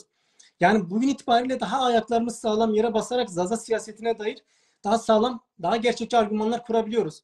Yani subjektivizme kaçmadan, gerçeklikten kopmadan daha objektif, daha gerçekçi, daha bilimsel argümanlar kurabiliyoruz ve bizi inkar etmeye çalışan, yani Zaza toplumunu inkar etmeye çalışan ya da Zaza toplumunun çeşitli bölgesel, ulus öncesi örgütlüğünü, işte bölgesel tanımlarını esas alarak Zaza toplumunun bu örgütlüğe kavuşmaması için çeşitli çabalar içine giren siyasal yapılanmalara, yani çeşitli hareketlere, çeşitli girişimlere karşı da daha bilinçli, daha örgütlü bir cevap verebiliyoruz. Daha net bir Evet kurabiliyoruz. hocam.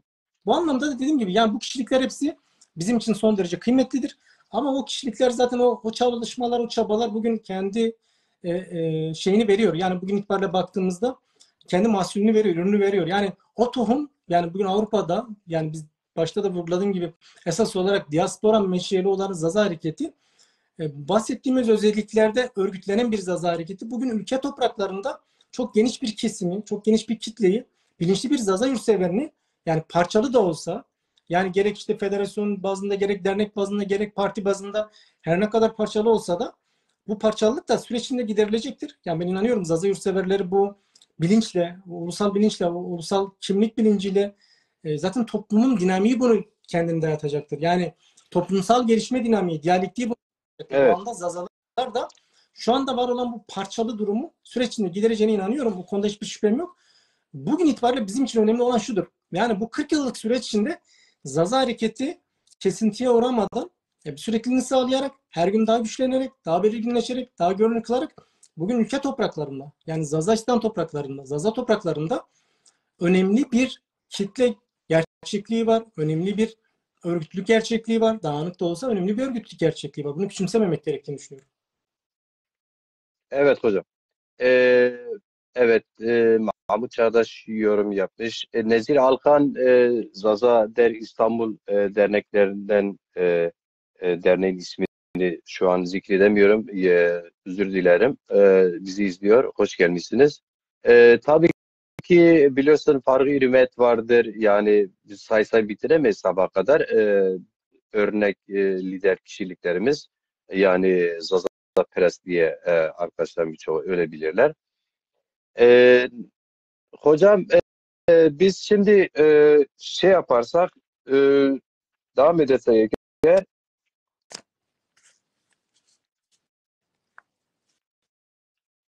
evet biz aslında bazı soruları gerçekten kendi içine cevaplandırmışız ben bakıyorum. Mesela diasporada, Türkiye'de, batıdaki Zazaların durumunu falan nasıl diye değerlendirmek istemiştik bu başlık altında. Aslında değindik yani. Hem 1968'den başladık işte kıyımlardan sonraki Zazaların durumu batıya kadar, Avrupa'ya kadar. O yüzden bence onu geçebiliriz.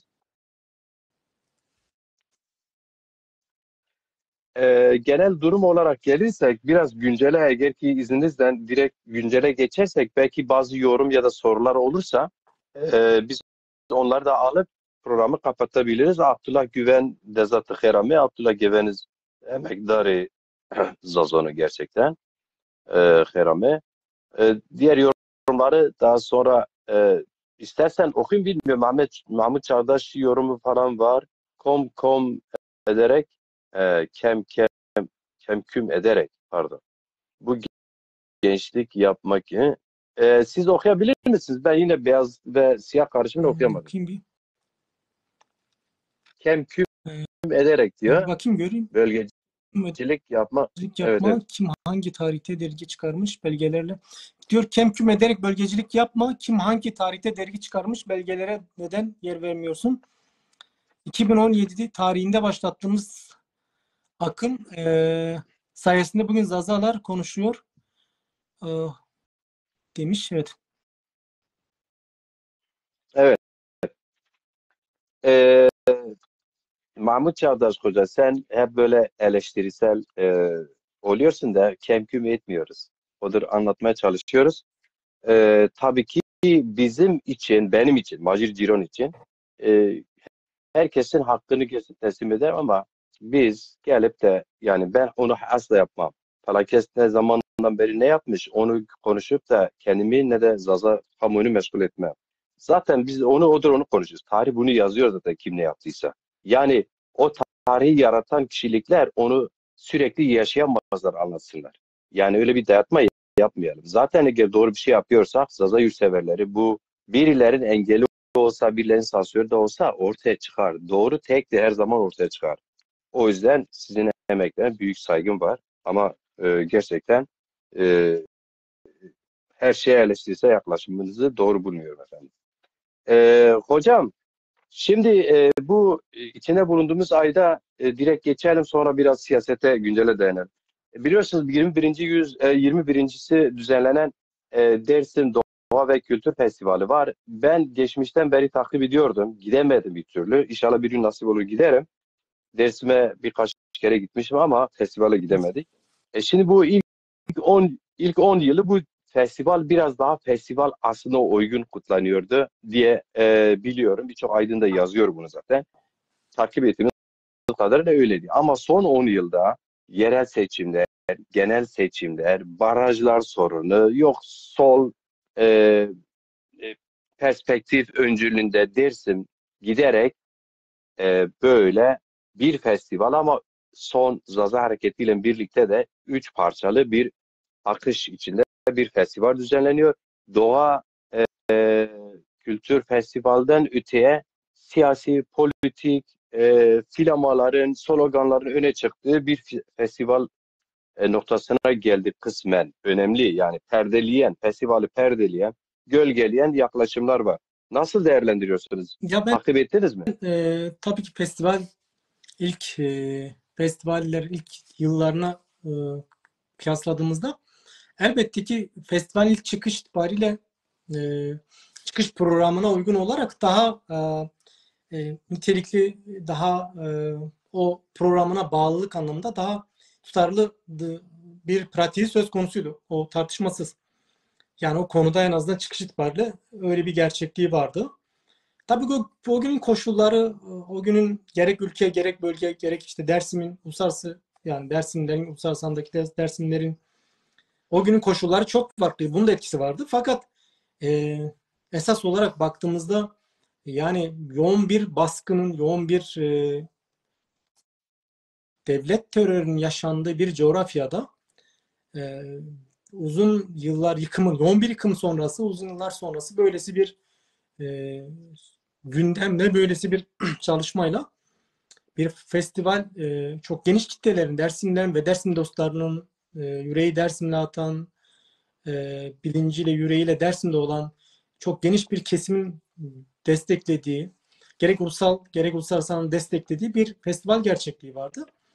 Bununla birlikte dediğim gibi yani ilk festivaller kendi programına bağlılık anlamında daha tutarlıydı. Daha kapsayıcı da ve daha evet o anlamda daha şey diyebiliriz yani hem kapsayıcılık anlamında hem tutarlılık anlamında programı kendi varlık gerekçesi olan hedefleri olan programına daha bağlılık anlamında daha belirleyici bir yerde duruyorlardı. Bugün itibariyle baktığımızda festivaller maalesef birçok yönde tartışma konusu elbette ki.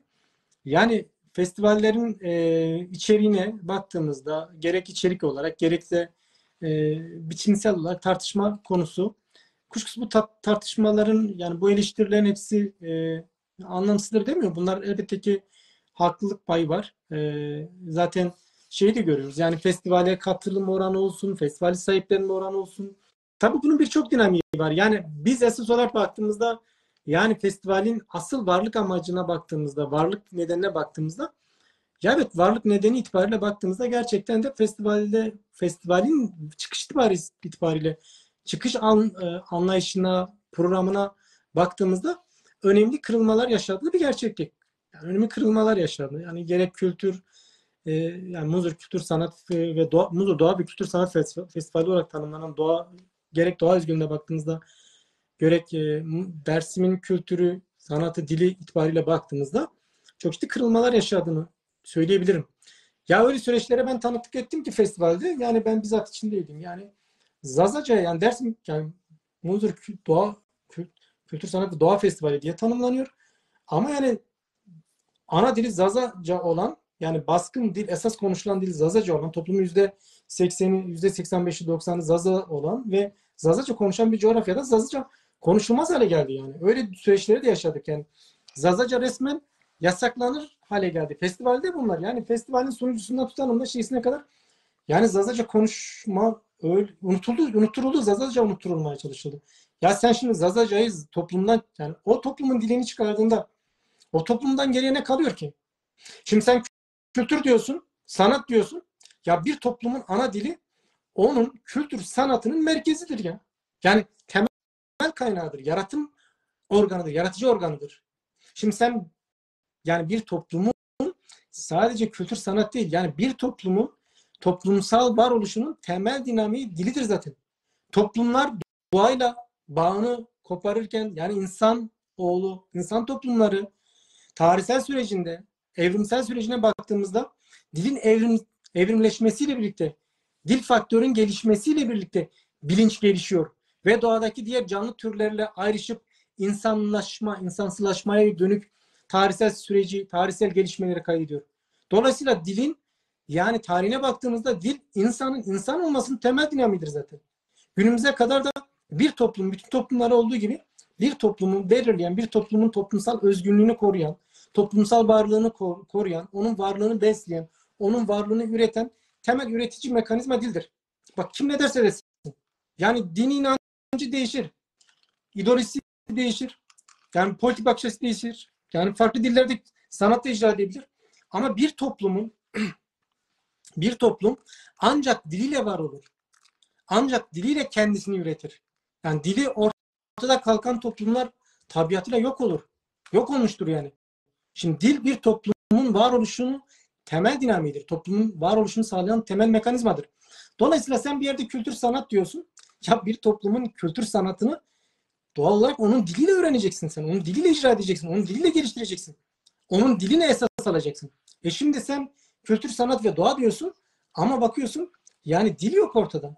Yıllarca bunu yaşadık. Yani diline dair bir toplumun diline dair ciddi bir şey yok. Yani esas olarak yani isim olarak kültür, sanat, doğa festivali ama içerik olarak baktığımızda dille ilgili çok kayda değer bir şey görmedik. Yani öyle anlar yaşadık ki diyorum. Peki Öyle hocam anlar oldu. çok Buyurun. evet çok doğru tespitler ama bu biraz da hani biz az önce çok övündük. Gerçekten de övünmesi gerekir. Övün kaynağımız benim için büyük moral. Bugün Zazalar dünyanın her yerinde artık ben Zaza'yım, müstakilim, dilim var, kültürüm var. Böyle bir uyanış var. Ama böyle bu festivallere baktığımız zaman da e, diğer siyasi e, hareketlerin damga vurmasının bir temel nedeni de aslında ideolojik yaklaşımları yanında örgütsel güçtür diyebilir miyiz? Çünkü mesela Zazaca sanatçı geliyor, Zaza şarkı söylüyor ama o sanatçı onu dilini leçe gören ya da işte hani Türkiye yaklaşımıyla Zazadır falan gören e, grupların örgütlemelerin sahnesinde yer alıyor. E, Çünkü o da öğretiyor, bir Zaza sanatçısıdır. Gerçekten büyük emek veriyor. Zaten çalışmıyor başka işlerde. Sahneye çıkarak ancak belki bir emeğin karşılığını alabiliyor. Biz Zaza hareketi olarak güçlenmediğimiz için oralarda bu değerli kıymetli sanatçılarımız da bir şekilde alet oluyor bu şeylere. Ben yani bilmiyorum ağır mı oldu diyebilir Ya miyiz? şimdi şöyle bir şey var. Tabii ki elbette ki yani şu yönü var. Yani o evet kültür sanat alanında dille ilgili yani sanat alanında çok yani bir kez e, biz Zazacan'ın tarihsel gelişim sürecine baktığımızda Zazacan'ın işte özellikle Kemalist Cumhuriyet'le birlikte özellikle soykırımlar ve katliamlar ve kültürel soykırımlarla birlikte yoğun baskı dönemleriyle birlikte biz Zazaca yani Zazacan'ın tarihsel gelişimine baktığımızda Zazacan durumuna baktığımızda tarihsel durumuna baktığımızda irdelediğimizde bu sanatçılarımızın yani kendi ana dilinde sanat icra eden, kendi ana dilinde e, bu yönlü emek veren yani kültür sanat çabası içinde olan emektarlarını, emekçilerini kuşkusuz onları önemsemek lazım. Onlara göz ardı edemeyiz. Onların büyük katkısı var. Bugün Zaza dilinin eğer bugün bütün dezavantajlara rağmen, bütün bu baskı ve eritme, yok etme politikalarına, kültürel soykırım katı kültürel soykırım politikalarına rağmen halen bir Zaza dili gerçekliğinden bahsediyorsak ben toplumla birlikte bu toplumun gerçekten sesi soluğu, bu dilin sesi soluğu olan, bu dilin can damarı olan, bu dili yaşatan sanatçılarımız olduğunu düşünüyorum. Yani sanatçılarımızı bu anlamda ben önemsiyorum. Bizim sanatçılarımız bu dilin yaşamasının yani can damarları olmuştur. Yani böylesi ağır koşullarda, böylesi yoğun baskı, faşizmin yoğun baskı koşullarında sanatçılarımız o faşist baskıya rağmen yani sazıyla, sözüyle bu dile nefes olmuşlardır. Bugüne kadar devam etmiştir bu kesintisiz bir şekilde daha güçlenerek, daha etkili bir şekilde. Zaza diline çok kıymetli, çok can alıcı emekler olmuştur. Ama yani girişte de ifade ettiğim gibi Zazaların en büyük problemi yani toplumsal yapılarına baktığımızda, toplumsal tarihine baktığımızda büyük soykırımlar, kitle katliamları ve kitle ve soykırım yani kitlesel soykırım, kitlesel katliam ve soykırımları bütünleyen kültürel soykırım politikalarıyla yani siyasal kuşatmayla yani yoğun bir baskı politikalarıyla Zaza coğrafyası sürekli bir baskı altına, sürekli bir zorbalık altına alınmış. Yani normal bir Zaza coğrafyasının normal bir süreci olmamış. Yani Zaza coğrafyasına baktığımızda normal geçen bir tarihsel süreci, normal yaşadığı, normal baskının olmadığı ya da nefes aldığı dönemi olmamış Zaza toplumun. Yani nefes alma şansı olmamış. Yani Evet. yoğun bir kuşatma, yoğun baskı altında olan bir toplumun kendi toplumsal sorunlarını görme, onları irdeleme, onları dile getirme, onlar ekseninde toplumsal arayışlar içine girme yönlü çabaları olmamış. Bu olanaklardan mahrum kalmış maalesef. Dolayısıyla bu boşluğu da dolduran çeşitli siyasal yapılar olmuş. Yani ulusal anlamda da sosyal anlamda da bu boşluğu dolduran çeşitli siyasal yapılar olmuş. Ama bu boşluğu dolduran bu siyasal yapılar ulusal anlamda dolduran Kürt siyasal hareketi zaten Zazaları ayrı bir kimlik, ayrı bir etniktir, ayrı bir dil grubu olarak tanımamış. Halen de tanımıyor.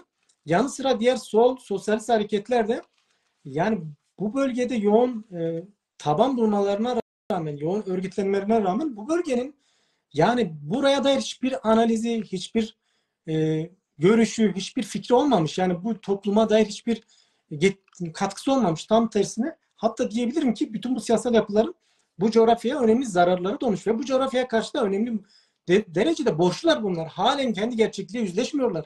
Yani kendi gerçeklerle yüzleşseler ya bu topluma karşı borçları olduğunu, borçlu olduklarını görecekler. Yani bu toplumun yani devlet bunları yani fırsat bilerek burada korkunç bir yıkım yaratmış yani. Taş üstünde taş bırakmamış yani. Yakılmamış, yıkılmamış köy bırakılmadı yani.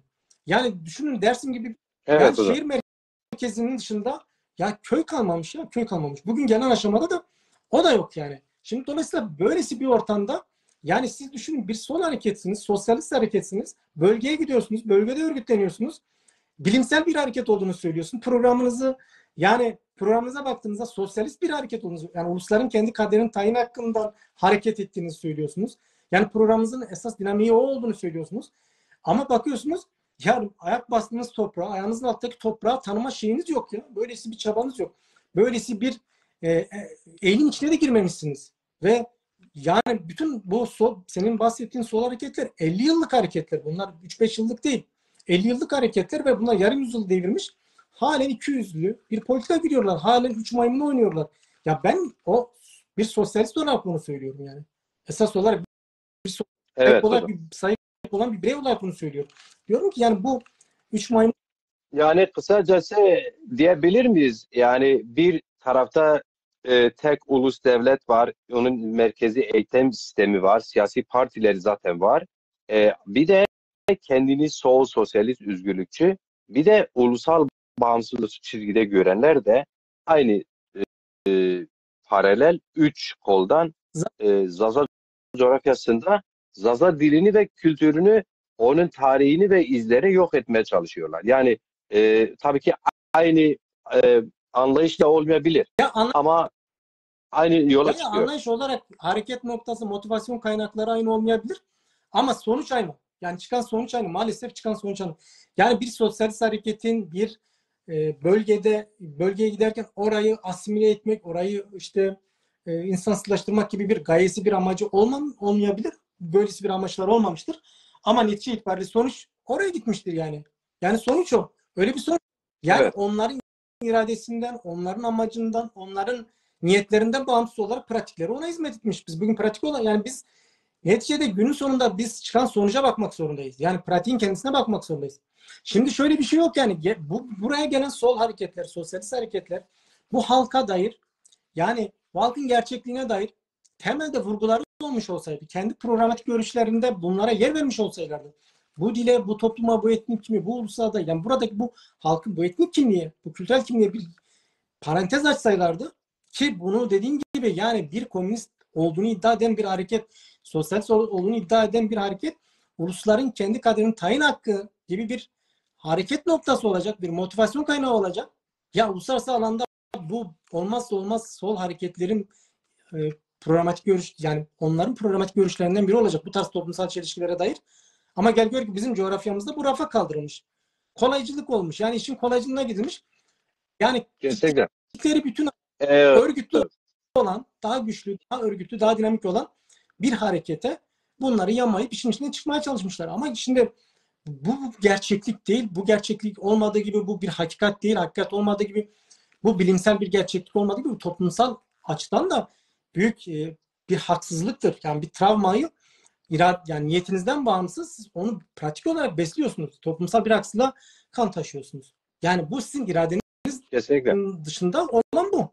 Eğer irade olarak bunu yapmıyorsanız sizin pratiğiniz buna hizmet ediyor. Buraları sorgulama gibi bir şeyler de yok Türkiye Sol Hareketi'nin, sosyalist hareketin. Şimdi bu da sosyalist teorileriyle çelişiyor. Yani sosyalizmin teorisiyle çelişiyor. Kesinlikle öyle. Hocam tabii ki biz Dersim gününde bu soruya cevap Oraya aradığımız gideceğim. için Yani buyurun. bu yani bir araya girdim. Tabii ki Nezir Alkan bir şey sormuş. Ben okuyamadım. Siz okuyabilirsiniz. Onu arada aklımızdadır Sayın Nezir Bira. Murat Aran gelmiş. Hoş gelmiş tartışıyorlar. Şimdi biz Nezir arkadaşın o soru bölümünde onu bulur şey yaparız. Sorunuza cevap ararız. Mesela bu Dersim Festival güncel olduğu için oradan tabii ki Kürt hareketini yine CHP Kemalist Parti'nin ve Türkiye solu ya da Türk solu diye bilinen partilerin aslında niyetleri aynı olmasa da çıkardıkları sonuç üzeri değerlendirdiğimizde şeyi de aynı şey Bingöl Elazığ zazaları için de Diyarbakır Siverek zazaları için de sistemin derin aklın öne sürdüğü kimi zamanlar ihtiyaç, toplumsal ihtiyaç olarak bazı siyasi partileri kurarlar. Mesela bunlardan biri Milli Selamet Yolu. Bu daha çok Zazaların, Kürtlerin dine olan bağlılıklarını suistimal ederek kurulmak istemek için kuruldu. Bunlar da aynı tahribatı buralarda yaptırdılar. Yani mesela ben kendi köyümde düğünlerde bir hafta halay çekeceğim. Kız erkek el ele. Bunların getirdiği anlayışla biz bunları yavaş yavaş terk ettik. Halaylarımızı terk ettik. Sonra biz normal bir örtü şeyi varken Zaza kültüründe Hristiyanlara ait olan o Hazreti İsa'yı bekleyen kadınların giydiği o başörtüsü şeyini getirip kopyasını Türkiye'ye dayattılar. Orada da dinin diğer mezhebi, diğer anlayışıyla Zazaları inkar ettiler, yok saydılar. Oysa ki sizin bahsettiğiniz hem sosyalist ideolojide diğer dilleri ve halkları inkar etme yerine onların dil ve tarih kültürünü koruma görevi vardır, sorumluluğu vardır. Sosyalistler orada onu yaparken sözüm ona ümmetçiler de bunun aynısını da farklı bir üslupla burada yaptılar. Onu da vurgulamak lazım. Eğer ki buna ek bir şey söylemeyecekseniz biz güncele gelirsek hocam biliyorsun Zazalar bir dernekleşme süreci geldi. Biz bütün onlar Zaza tarihini olduğunu anlatmıyoruz. Son 40 yılın tarihini anlatmıyoruz. Bu böyle bir plan yapsaydık 10 tane program yapardık. Bunu bu başlığı da değerlendirelim. Sonuçta yerel seçimler geliyor. Türkiye'de iktidarıyla, muhalefetiyle herkes yerel seçimlerde hangi adayla, kiminle ittifak yaparak belediye kazanacağını tartışırken karşıtlar bile bir araya gelip bunu tartışırken Zazaların da tabii ki 7 yıllık bir siyasi somut partileşme süreci vardı. Şu an onun temsilini Dezapar'da buluyor. Maalesef bunu söylemek zorundayız. Biz Zaza'yız ve Zaza yurtseverliğiysek bizim adımıza çalışanları sorgularız.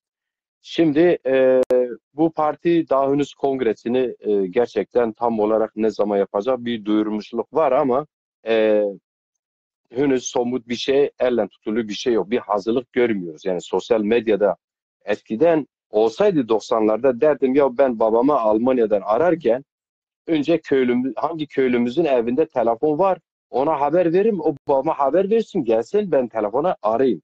İhtiyacı var mı yok mu hal hava sorayım yine de ulaşabiliyordu. Şimdi sosyal medya dijital dünyadayız. Bizim kongrelerimiz ne zaman oluyor duyuyoruz ki cümleyle ama hangi aşamada ne gibi hazırlık içindedir adaylarımız kimdir belli değil. Şimdi bunu sorguladığımızda birileri bizi farklı yerlere çekiyor. Sorgulamadığımız zaman Zaza toplumu gerçekten de umutsuz kalıyor. Biz umutsuz değiliz. Umut yaratmak için bunları söylüyoruz. Şimdi bir yere seçim de yaklaşıyor. Ve görüyoruz ki Zazalar yarın öbür gün Mazaza'yı ama gider oyunu Zazaları inkar eden adaylara oy verecek. Yani şimdi Zaza toplumu dünyanın her tarafına yayılmış, ifade ediyor kendini ama örgütlü değil. Şimdi Ovacık'ta bir Zaza müstakil, yurtsever aday çıkarsa seçilir mi seçilmez mi? Aslında şeye bakarsan, psikolojik duruma bakarsan seçilmesi lazım. Ama örgütsel duruma bakarsan seçilmez. Bunun sorumlusu kimdi sorguladığımızda haksız mıyız? Yani bence bunları çok ciddi tartışmamız lazım. Hatta her gün tartışmamız lazım. Böyle bir genel değerlendirme yaparsan, sonra da bu sorular varsa gideriz birlikte. Bu soruya da bir cevap verirseniz hocam memnun olurum. Ya tabii ben Siz nasıl değerlendiriyorsunuz abi? şöyle diyeyim. Ben biraz soru soruyorum ama değerlendirdim kısmen de. Evet, şimdi Mesela evet. festivallere dair yani daha ekleyeceğim bir iki şey daha vardı ama özet olarak bir şey yapayım.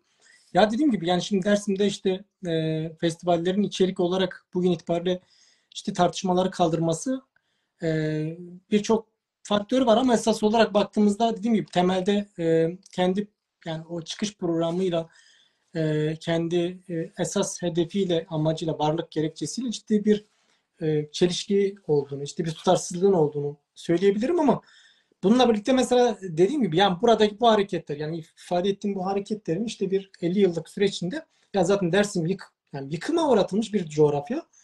Yani devlet burada yoğun bir baskı mekanizmasıyla yoğun bir köy yakmalar, boşaltmalar, yıkımla bir devlet terörüyle esas olarak bu bölge tamamen yıkıma uğratıldı.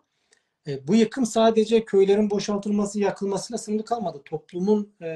Toplumsal bünyesinin, kültürel bünyesinin yıkıma uğratılması, dil yapısının yıkıma uğratılması, dil dinamiğinin yıkıma uğratılmasına yol açtı.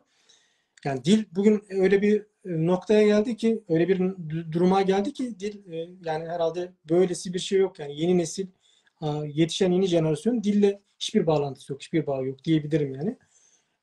Yani zannedersem son konuşan şeyi biziz şu an daha böyle düzgün doğru düzgün konuşanlar biziz. Tabii bunun yanı sıra şey de var yani toplumun belli bir kesiminde buna karşı bir duyarlılık, bir çaba, bir emek de var. Fakat sanatçılarımız enteresan bir şey dikkatimi çekti bu son festivalde. Yani yerel sanatçılara ağırlık verilmesine rağmen o yerel sanatçılar da gelip orada esas olarak Türkçe yani sanatlarını icra ettiler. O sanatçılarımız da enteresan bir psikolojik şeyi içine girmişler. Ya arkadaş şimdi sen sanatçısın, sen bu toplumun aynasısın, sen bu toplumun sesi soluğusun. Arkadaşım sen Türkçe orada iki parça söylemekle topluma bir katkı sunmuyorsun. Yani sen bu topluma bir getirisi olmuyor. Kültür sanat festivali diyorsun. Ya sen bu toplumun kültürüyle, bu toplumun sanatını icra etmelisin ya. Bu toplumun sanatıyla kültürünü bu topluma ancak bu şekilde taşırsın. Yani sen egemen ulusun diliyle gelmişsin orada. Ya Türkçe'de ben hiçbir dile karşı değilim. Ama yani dil yani toplumsal coğrafyası yıkıma uğratılmış ve dili, kültürü yıkıma uğratılmış bir toplumun yani dili yok olma tehlikesiyle karşı karşıya gelen bir toplumun ben sanatçısının gelip orada ağırlığı Türkçe'ye ya da başka dillere verilmesini sorgularım. O topluma ait bir birey olarak sorgularım. Yani orada bir sanatçı, onun sanatını sorgulamam, sanatın içeriğini sorgulamam, onun sanatçı kimliğini sorgularım. Aydın kimliğini sorgularım. Yani senin sanatçı, toplumsal sanatçı, toplumla bağ olan sanatçı dediğimiz yani toplumla bağ olan, toplumsal duyarlı olan, toplumla aynı toplumla yani bağı kopmamış hani toplumsal sanat icra eden sanatçıysan sen eğer ben bunları elbette tek sorgularım. Yani sen toplumuna karşı ya senin burada yapman gereken önceliğin senin toplumunun yaşadığı bu krizi yani bu kültürel krizi, bu dil krizine yani kendi cephenden cevap bulmak, buna çözüm üretmek. Yani toplumun sorunlarına irdelemek. Yani mesela bugün toplumumuzun ana dili ciddi bir yani riskle karşı karşıya, yok olma riskiyle karşı karşıyayken sen kalkıp gidiyorsun seni asimile eden, seni kıyımlardan, soykırımlardan geçiren ve bugün hiçbir şekilde yani yok olma ya da herhangi bir riski, herhangi bir tehlikesi yaşamayan egemen ulusun diliyle kalkıyorsun orada sanat icra ediyorsun. Ben ne yapabilirim ki? O sanat beni irdelemez, o sanat beni bağlamaz. Yani benim toplumun ihtiyaçlarını karşılamıyor. Sebep gerekçe Yani dolayısıyla Dersim Doğa ve Kültür Festivali aslında burada amacın dışına çıkıyor. Zaten sen dışarıdan başka sanatçıları ya başka işte konuk sanatçılar işte farklı yani Türkçe orada müziğini icra eden ya da Peki icra eden hocam çok özür dilerim. Yani bu 21 yıl önce bu esas bu festivali örgütleyen akıl uzun vadede bunu mu hedeflemişti? Yoksa Uzun vadede ne bunu oldu? hedeflemedi ama yani o 21 yıl öncesinin aklı önemli değişimlere uğradı. Yani o günün onu örgütleyen dinamikleri, onu örgütleyen o günkü yani iklim ve o günkü şartlar, o günkü koşullarla bugünkü koşullar elbette ki arasında önemli farklar var. Fakat o günün aklı daha toplumun duyargalarına açık, toplumuna karşı daha Daha yerli.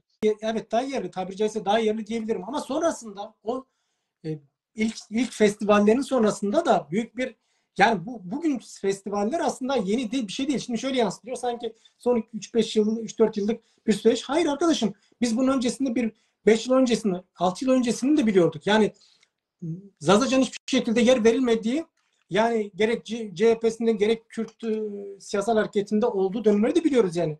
Hiçbir şekilde Zazaca'ya yer verilmediğini biliyoruz yani. Buna tanıklık ediyorduk resmen. Yani Zazaca'yla yani Zaza toplumunun Zaza diliyle ilgili hiçbir şekilde bir kayda değer hiçbir şeyin olmadığı süreçleri yani festivalleri gördük, tanıklık ettik yani. Bunlara da tanıklık ettik. Yani bugünkü aslında Evet. onun bir sonucu. Yani o ilk aklın böylesi bir hedefi yoktu. Onun asıl amacı dediğin gibi programına o var yani festivali vücuda getiren programa bağlı kalmaktı. Onu hayata geçirmekti. Fakat sonrasında gelişen sürecin ürünü olarak bugünü değerlendirebiliriz. Sonrasında gelişen sürecin ürünü olarak bugün işte bu çıkan sonuç onun ürünüdür. Bu sonuç 3-5 yılın bir sonucu değil. Onu söyleyeyim. Ama genel aşamada dediğim gibi Evet. Zaza enteresan bir şeydi. O Zaza sanatçılar da ağırlıklı olarak Türkçe kendi sanatlarını icra ettiler. Hepsi Zazaca da biliyor, çoğunluğu biliyor. Ama ne hikmetse Türkçeyi tercih etmek durumunda kaldılar. Bir ya da iki parça Zazaca söyleyen oldu mu olmadı mı? Onun dışında genelde hep Türkçe ağırlıklı olarak. Bu da gerçekten de düşündürücü yani. O sanatçıları da bu yönüyle bence yani biraz da eleştirmemiz gerekiyor. Böylesi bir süreç yaşayan ana dilleri, böylesi sıkıntıları olan, böylesi tarihsel bir yıkım yaşamış ana dillerine karşı daha hassas, daha yapıcı, daha öncelikli, daha ayrıcalıklı davranmaları gerektiğini düşünüyorum. Fakat bu siyasi yapılar, mevcut yapılar Kesinlikle. yani bunların Kesinlikle. inkarcılığı, bu Evet. yapıların üç maymunu oynama siyasetleri halen merkezi düzeyde geçerli. Bu geçerli yani bu merkezi düzeydeki bu tutumları, bu Zaza toplumuna karşı bu yaklaşımları, bu resmi siyasetleri devam ettikçe bunların Zazalara vereceği bir şey yok. Ancak Zaza toplumunun kendisi yani kendisi örgütlenerek, kendi siyasi dinamikleriyle, kendisi örgütlü güçleriyle, örgütlü dinamikleriyle ya bu kültür sanat örgütlenmeleri olur, dernek örgütlenmeleri olur, siyasi parti örgütlenmeleri olur. Bu kendi örgütsel güçleriyle, dinamikleriyle, kendi çabalarıyla ancak bu süreci ters edebilirler. Gerek dil bazında, gerek kültür bazında, gerek coğrafyaları açısından yaşanan yıkıma dair ekonomik olarak, sosyal olarak ancak kendi dinamikleriyle, kendi öz dinamiklerle bu süreci ters yüz edebilir. Aksi takdirde görüyoruz işte. Yani maalesef ki çok kayda değer bir şey yok yani. Ciddi bir şey yok Zazalara dönük. Yani kısacası şu çağrı da yapabiliriz. Zaza yurtsever sanatçıların aslında sahnesindeki konuşmalarıyla, örgütlenmesindeki toplantılarından tut basın yayınına kadar onun diline ve kültürüne hiç yer verilmeyen ama kendi kitlesinin alkışlarını çoğaltmak için meydanlarda sayılarını arttırmak için, konserlerde sayılarını arttırmak için seni inkar edenlerin sahnesine bile gitmeme lazım. Bu çağrı akli Yani yerinde olur. Böylelerin evet, evet, sahnelerine çıkmamak doğru lazım. bir, Ama doğru bir çağrı. Doğru bir evet, çağrı, yerinde bir çağrı.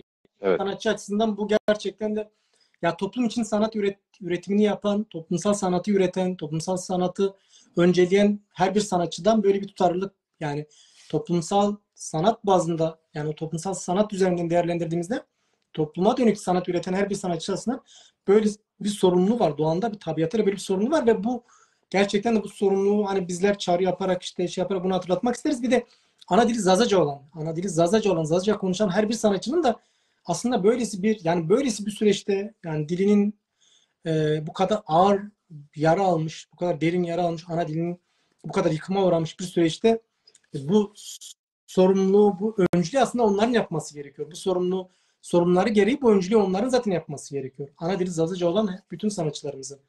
Yani ne Evet. diktör önemli değil ama sanatçılarımızın, aydınlarımızın, ana dili Zazaca olan sanatçılarımızın, aydınlarımızın buna öncülük etmeleri gerekiyor. Yani onların bu işi biraz da toplumsal sanatçı kişiliğinden, o sanat kişiliğinden dolayı çünkü toplum için sanat üretiyorsunuz. Siz sanatçı insanlarsınız ve bu toplumun kültürünü referans alarak, bu toplumun kendisini referans alarak, kaynak alarak madem sanat yapıyorsanız o zaman da bu doğalında bu toplumun sistem beklentisidir yani. Evet hocam. Kesinlikle doğrudur. Yani tekrar vurgulamak gerekiyorsa birileri kendi kitlesine Zaza'yı da çekmek için biraz ünlü, gerçekten sanatını iyi icra eden sanatçılarımızı da davet ederek sadece kendilerini örgütlediğini kabul etmemiz lazım. Bunu böyle bilmemiz lazım. Sizde sana bir şey çıkmaz Zaza oradan. Onu da demek, açık demek lazım. Şimdi hocam bir de tabii ki yeni izleyiciler de var. Biz soruları bölümüne geçmediğim için de henüz geçmedik oraya. Tartışıyorlar arkadaşlar kendi aralarında. Fatma Malkoç şairi ma ve adalar maskerken ahirame ya. Ambazışma kermin namişmani kısacıma Muhammed Gürbüz tezami khirame çimose Hasan Aydın çimoser çimame hoş gelmişsiniz. Hmm, evet. Şimdi hocam son olarak dedim ya Türkiye'de neredeyse herkesin konuştuğu Mart'a kadar yerel seçimleri. Kim kiminle ittifak yaparsa hangi bölgede hangi parti kazanacak. Bunu ağırlıkta Türkiye siyaseti Osmanlı'dan bu yana İstanbul merkezlidir hep. Ankara başkenti olsa. Önce İstanbul üzerine bir yoğunlaşma var. Ankara üzerine tabii ki yoğunlaşma var. Burada bazı partiler bazı tavırları açıkladı. İşte HDP bundan sonra biz e, kendimiz adayımızla çıkarız belediye seçimlerinde Batı'da da dedi. İyi Parti'de biz büyümeyi hedefliyoruz. Dolayısıyla biz e, ittifak adaylarını değil, belki de çok mecbur kalmasak bazı yerlerde. Çünkü sonuçta kimse ittifakı da rad etmiyor ama partiler kendilerini büyütmek istiyor. İddialı siyasi partiler. Böyle bir durum var. Ama yine Zazalar yarın öbür gün tabii ki örgütsel olarak örgütlü olmadığımız için çok geniş bir uyanış var ama örgütlü değil olmadığımız için İstanbul'da, Ankara'da, yarın Dersim'de, Elazığ'da, Palo'da, Genç'te, Solhan'da, Lice'de, Hani'de, Diyarbakır'da ne kadar Zaza coğrafyası varsa say bitmez. Hatta benim %100 Zaza yaşadığı Sarıcan beldesinde bu var olan partilerin adaylarına oy vermek zorunda kalacak. Yani ben mesela böyle bir umutluydum. En az da bu yerel seçimlerde Zaza siyasi örgütlenmesi, yasal partisi halen bir parti var. Dezapar. Çok da umutluyuz gerçekten e, bu kervan bu yolda düzelecek. O ayrı bir şey ama Zaza halkının da beklentisi vardır yani. Sonuçta en azından Ovacık gibi, Sarıcan gibi olabilir, Genç olabilir. Pilot bazı bir iki yerde bağımsız belediye başkanıyla girip e, komünist başkanın Ovacık'ta yarattığı havayı bir Zaza siyasal kimliğinin örgütsel alt yerelde yönetimini ortaya bilseydik diyoruz da bu çalışmaların içinde olmamız gerekirken bu siyasi temsil partisi Dezapar henüz kendi kongresini yapıp yapmayacağı konusunda bir netlik yok gibi gözüküyor. Duyurulmuş e, işte 1 Eylül, 2-3 Eylül günü kongre falan parti merkezinde yapılacak ama o yönlü bir hava, o yönlü bir sosyal medyada bile bir sessizlik var. Nasıl değerlendiriyorsunuz hocam?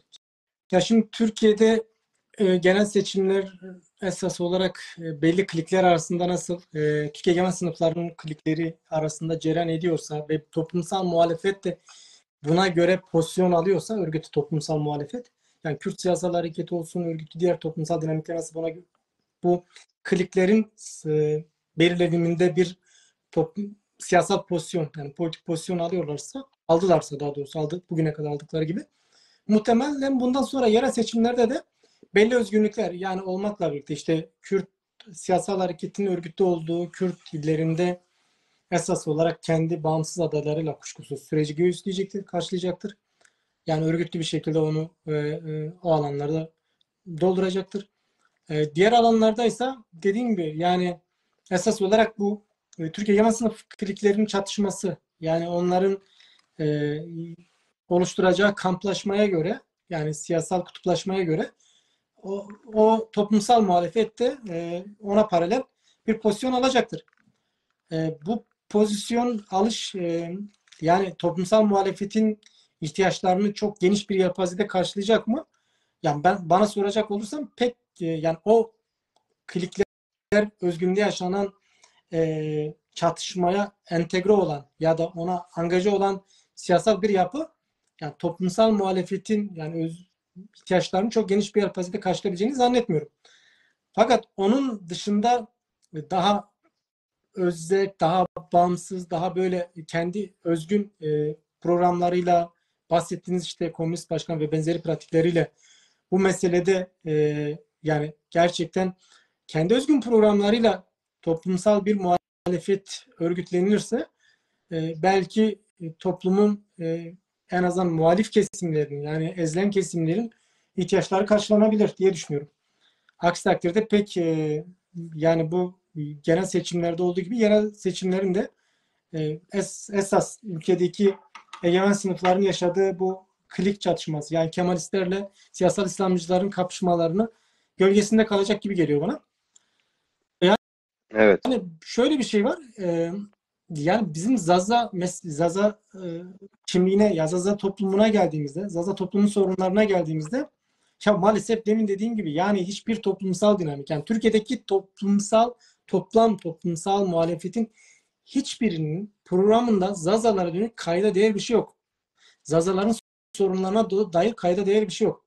Şimdi şöyle bir şey var. Yani Türkiye'deki sol harekette, sosyalist harekette yani zaten Kürt hareketini yani bunun dışında tutmak istiyorum. Çünkü Kürt siyasal çevreleri Zaza hareketinin, bırakalım Zaza hareketini, Zaza toplumunun varlığına dair katı bir inkarcılık, katı bir tanımama, kendi ideolojik pencerelerden bakma, kendi siyasal tespitlerini dayatma, kendi siyasal kimliklerini dayatma tutumu içinde oldukları için yani onun onların tabiatıyla Zaza toplumuna, Zaza toplumun sorunlarına dair yani programatik olarak bir duyarlılıkları yok.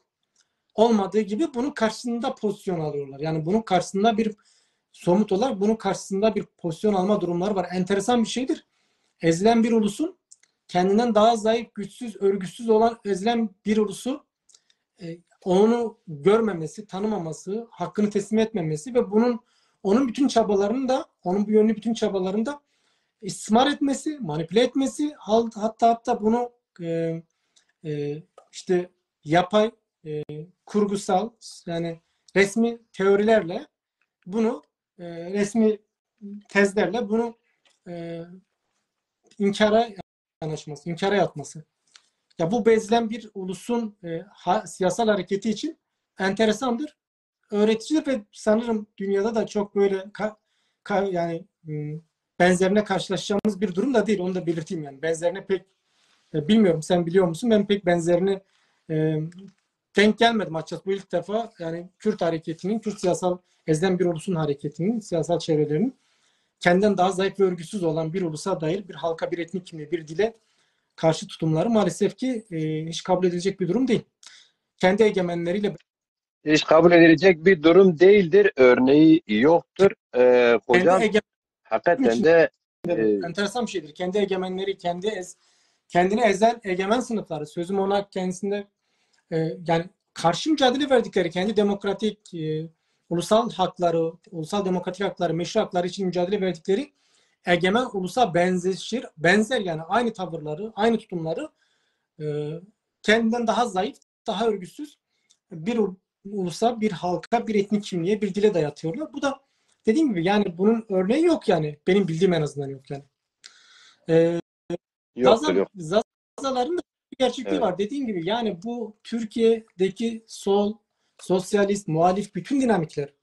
Zaza toplumuna dair bu üç maymunu bilmiyorum, duymadım, görmedim. Siyasetini uyguluyorlar.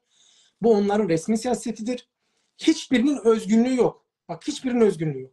Yani bizzat içinden gelen biri olarak hiçbirinin özgünlüğü yok. Zaza meselesinde de kendi kuramsal yani temel tezleriyle çelişiyorlar. Kendi teorik yani tezleriyle yani uluslararası internasyonel alanda bütün uluslararası sosyalistlerin dikkate aldığı, önemsediği kendi genel teorileriyle, ilkeleriyle çelişme pahasına da olsa bu tutumlarından resmi anlamda bir şey yok, değişim yok. Hiçbirinin yok. Hiçbirinin programında, stratejilerinde, taktik politikalarında bu coğrafyanın üçüncü büyük dil grubu olan, üçüncü büyük etnik kimliği olan, üçüncü büyük ulusal topluluğu olan halkı olan bir topluma yani kolektif bir kimliğe dair hiçbir argümanları yok. Hiçbir sosyolojik analizleri yok. Hiçbir bilimsel tespitleri yok. Hiçbir kültürel, kayda değer kültürel yani o toplumun adıyla tanımlanacak. Bizzat açıktan o toplumun hakkını teslim ederek son derece haklı. Peki o noktada Sayın Hocam o noktada şunu diyebilir miyiz? O zaman iş şeye çıkar yine dersim üzerinde de söylediğimiz gibi bir yola çıkıyor hepsi. Yani mesela asimilasyon çizgisi anlamında devleti temsil eden siyasi partilerden dersim üzerinde söylersek diğerlerde söyledik. Aslında orada CHP'nin hedeflediği çalışmayla HDP'nin hedeflediği çalışma ayrı gibi gözükse de biri Kürtçü, biri Türkçü gözükse de ama oradaki o halkın yerel kimliğinin hem tanımaması, o dilden de o kitleye gitmemesi aslında ortaklaşa Kemalizme tek projeli, Kemal tek dil, tek ırk, tek millet, tek diye geçiyor ya, ona hizmet ediyorlar. Buna sol da dahil oluyor bu nokta. Üçü de ittifakta. Diyebilir miyiz özet olarak? Dediğim gibi yani ben bu hareketlerin programına esas olarak yani bu hareketlerin politikalarına, resmi politikalarına vurgu yapıyorum. İşte onu ifade ediyorum. Diyorum ki bütün bu hareketlerin programında yani biz bir hareketi değerlendirirken bireylerin ne dediğine değil ya da A kişisinin B kişisinin ne dediğine değil o hareketin programının yani onun politik programının ne dediğine bakarız. Biz şimdi bu hareketlerin politik programlarına baktığımızda Zazalara dair bir tek satır yok. Zaza diline dair bir tek cümle yok. Zaza müstakil ulusal kimliğine, kültürüne, diline dair dediğim gibi bir tek programatik görüşleri yok. Taktik politikaları yok. Yönelimleri yok. Tavırları yok. Tutumları yok. Böylesi bir tutum yok bunların. Bunların tutumları olmadığı gibi yani bu toplumun varlığına karşı görmemek, bilmemek, onu görmezden gelmek, onu inkar etmek yani niyet ne olursa olsun niyet ne olursa olsun son kertede biz pratiğe baktığımızda pratiğin kendisi tam da ifade ettiğin, senin de ifade ettiğin o tekçiliğe hizmet ediyor. O asimilasyon. Evet. Yani sen kendini nasıl konumlandırırsan konumlandır. Ama biz şuna bakarız. Yani bilim de aslında bunu gerektirir. Bilimsel bakış açısı, bilimsel perspektif de bunu gerektirir.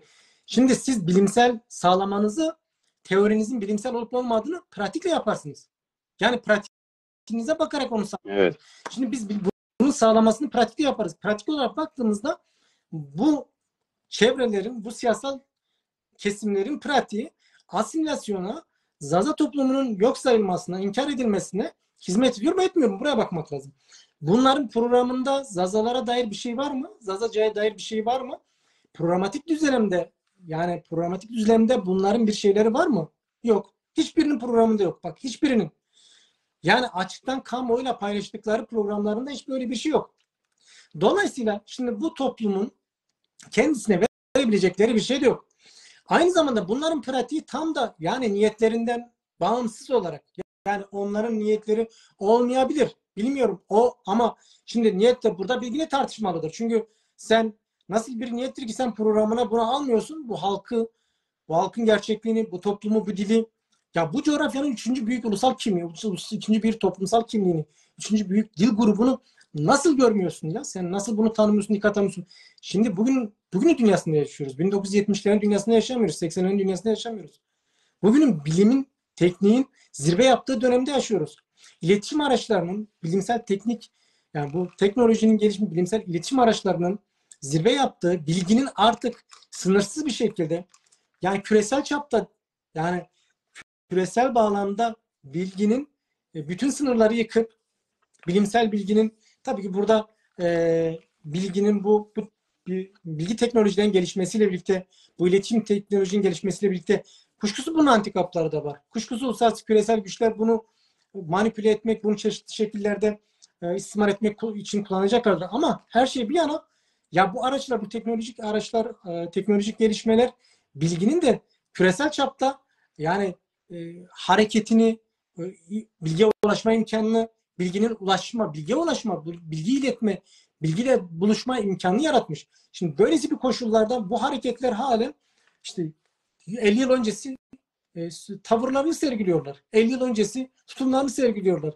Ya bu bile bizim açımızdan bunların niyetlerini de artık bence sorgulama durumunda, bizi sorgulama durumunda bırakıyor. Şimdi bu hareketlerin hepsi Zazalara karşı ciddi anlamda sorumlulukları var. Zazalara karşı ciddi anlamda borçlular. Zaza coğrafyasına karşı hepsi borçlu. Tartışmasız hepsi borçlu. Ama bugün gelinen aşamada yani Zazalara dair bu borçluluğun yakınından, uzağından yakından bile geçmiyorlar.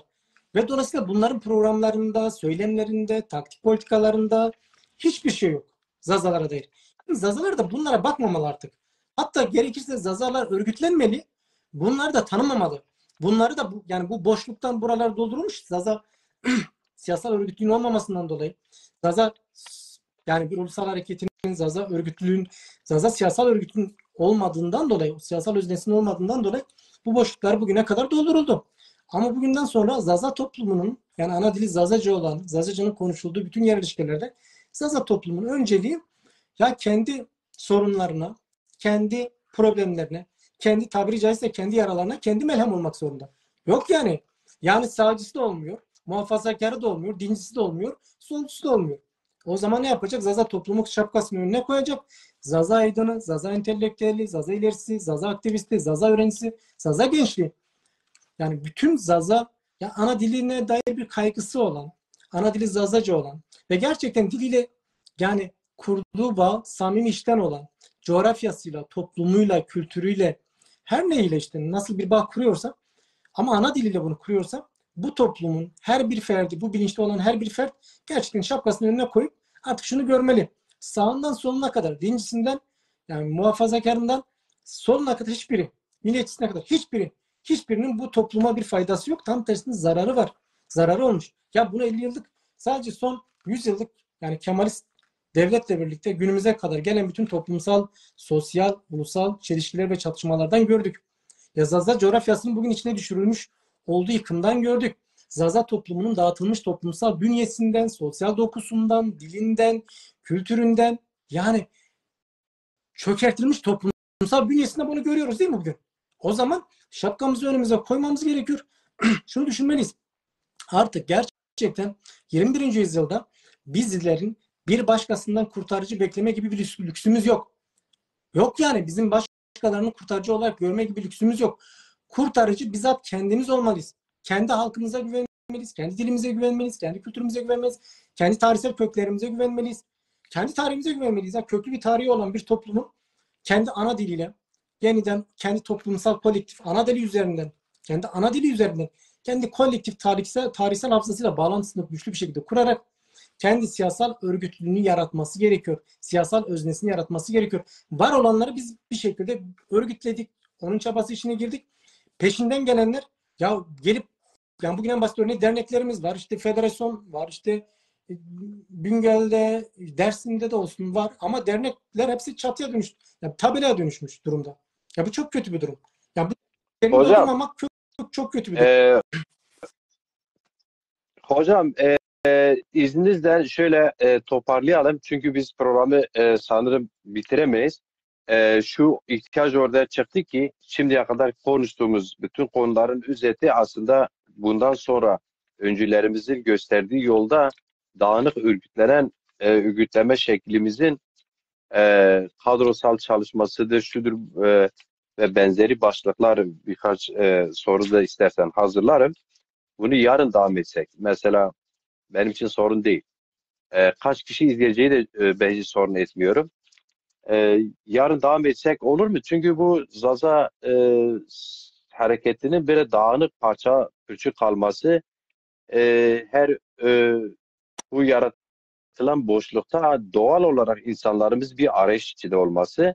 Bunun çözüm yolu da birileri sanki burada orada her yerde dernek açarak da çözüm cevap olabileceğini düşüncesi ortaya çıkması.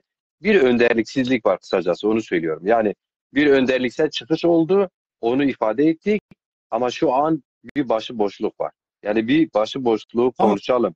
Bunu yarın O zaman konuşsak şöyle daha iyi yapalım. olmaz mı? Yani yarın güncel boyutunu daha çok önceleyeceğimiz Zaza toplumunun ihtiyaçları ve Zaza siyasal hareketinin yani bugünkü durumu vesaire o çerçevede yani Zaza hareketinin durumu nedir, ne değildir, örgütü dinamikleri nedir, ne değildir, Zaza Partisi ve güncel ihtiyaçlar nelerdir? Bunun üzerine yarın durabiliriz tabii ya. Bunu biraz irdeleyebiliriz. Evet. Tabii. Aynen. O yüzden eğer ki burada halen izleyiciler arasındaysa Nezir Alkan bir şey sormuştu size. Ben onu siz bulabilir misiniz? Ararken de başka sorular varsa bulalım. İstersen kısaca değinelim. Bazı sorulara hatta bir cümleyle değinelim. 2 saate aştı program Nezir hocam. Ben evet. Siz beni en çok yakından bilen birisiniz. Ben sabah 7'de kalkar, gece 12'ye kadar zaten çalışıyorum.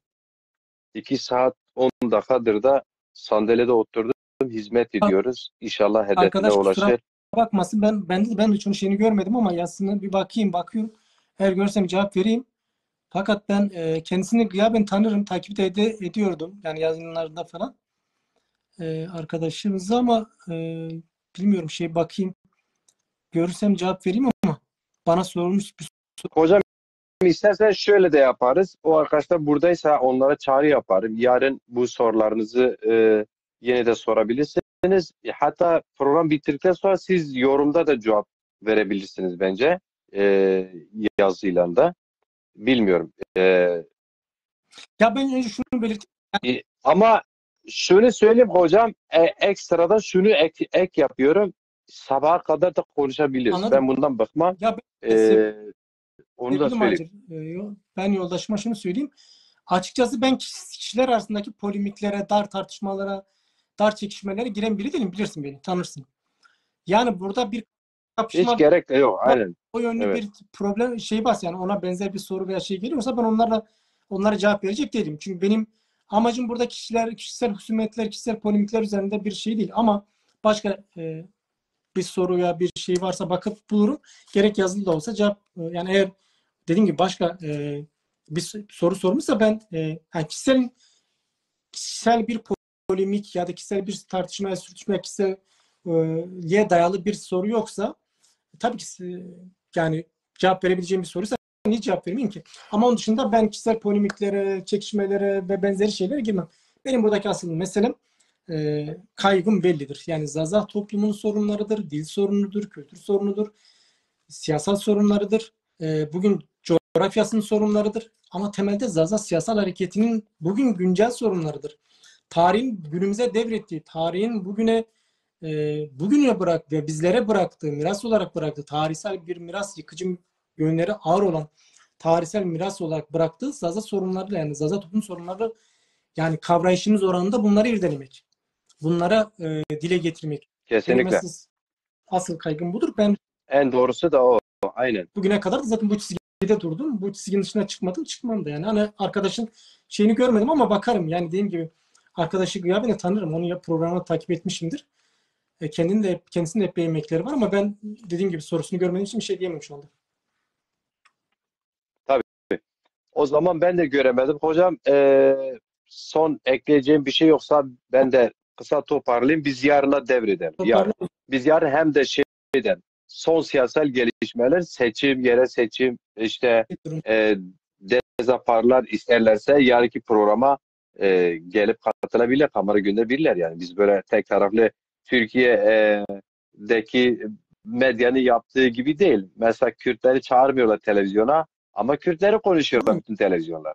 Mesela HDP'yi çağırmıyorlar televizyona ama HDP'yi tartışıyorlardı. Yani böyle bir şey değil. Varsa bizi gerçekten aydınlatacak kongreyle ilgili, yerel seçimlerle ilgili dezaparmi programı varsa biz önceden bilelim onların lehine olur. Yani onlar der ki hepimizin lehine olur. En azından Zaza halkının duyarlı kesimleri falan yerlerde aday gösterebiliyor çalışması var. Bir heyecan yaratır. Onun dışında biz konuşuyoruz. Eleştirilerimizi de yaparız. Eleştiriler aynı zamanda önerilerdir. Biz yarın devam edelim mi? Havar Torne Cengi Khairam, hoş Bene, geldiniz bene. hocam. Bene, Evet, mesto okeme ya. Nada tamam. gıvışnı mestre itara okeme. Stekeme. Tamam. Ben işte mahon saati خود çünkü ti hatta saat düyesi hatta az ma semi prom muatonu bergeno natwe tamate de kona kerde ambaz mi deza o min nişiknano ma pon des pon dakika ro de kon Babaz yok. kapatken yani ma saati Evde kadir grana kadir grana çi vajne. Mesle ma tamam itara site bir kelime. Ama ekeyimna mesle saat niye mi de bir kadrini. ايه ما اوقد بكره حتى تو از وقت تو ببس خوجه نو برنامج از قوبيا كانوا ارزانو تشي يوتيوب gerek tu boğazı YouTube garanti gerek boğazı tiyade serke yani az programı kod tem serkeno mesela me vizir program to Ramazan Yıldız Hoca braştı cevap eşya mı çon hab cigari piyeser şimdi teverdam mı serke ve tem okuduk yana kemaniye ne kubinen o edi sirwane kubinen o semed lazım o vakti bütün serkera Ovar rından torni cengamu kheramu roshperma Direse ahir bu işi vazın. Yani kendi kapak kemi mesle itaraya test kemi pa nazara okemi.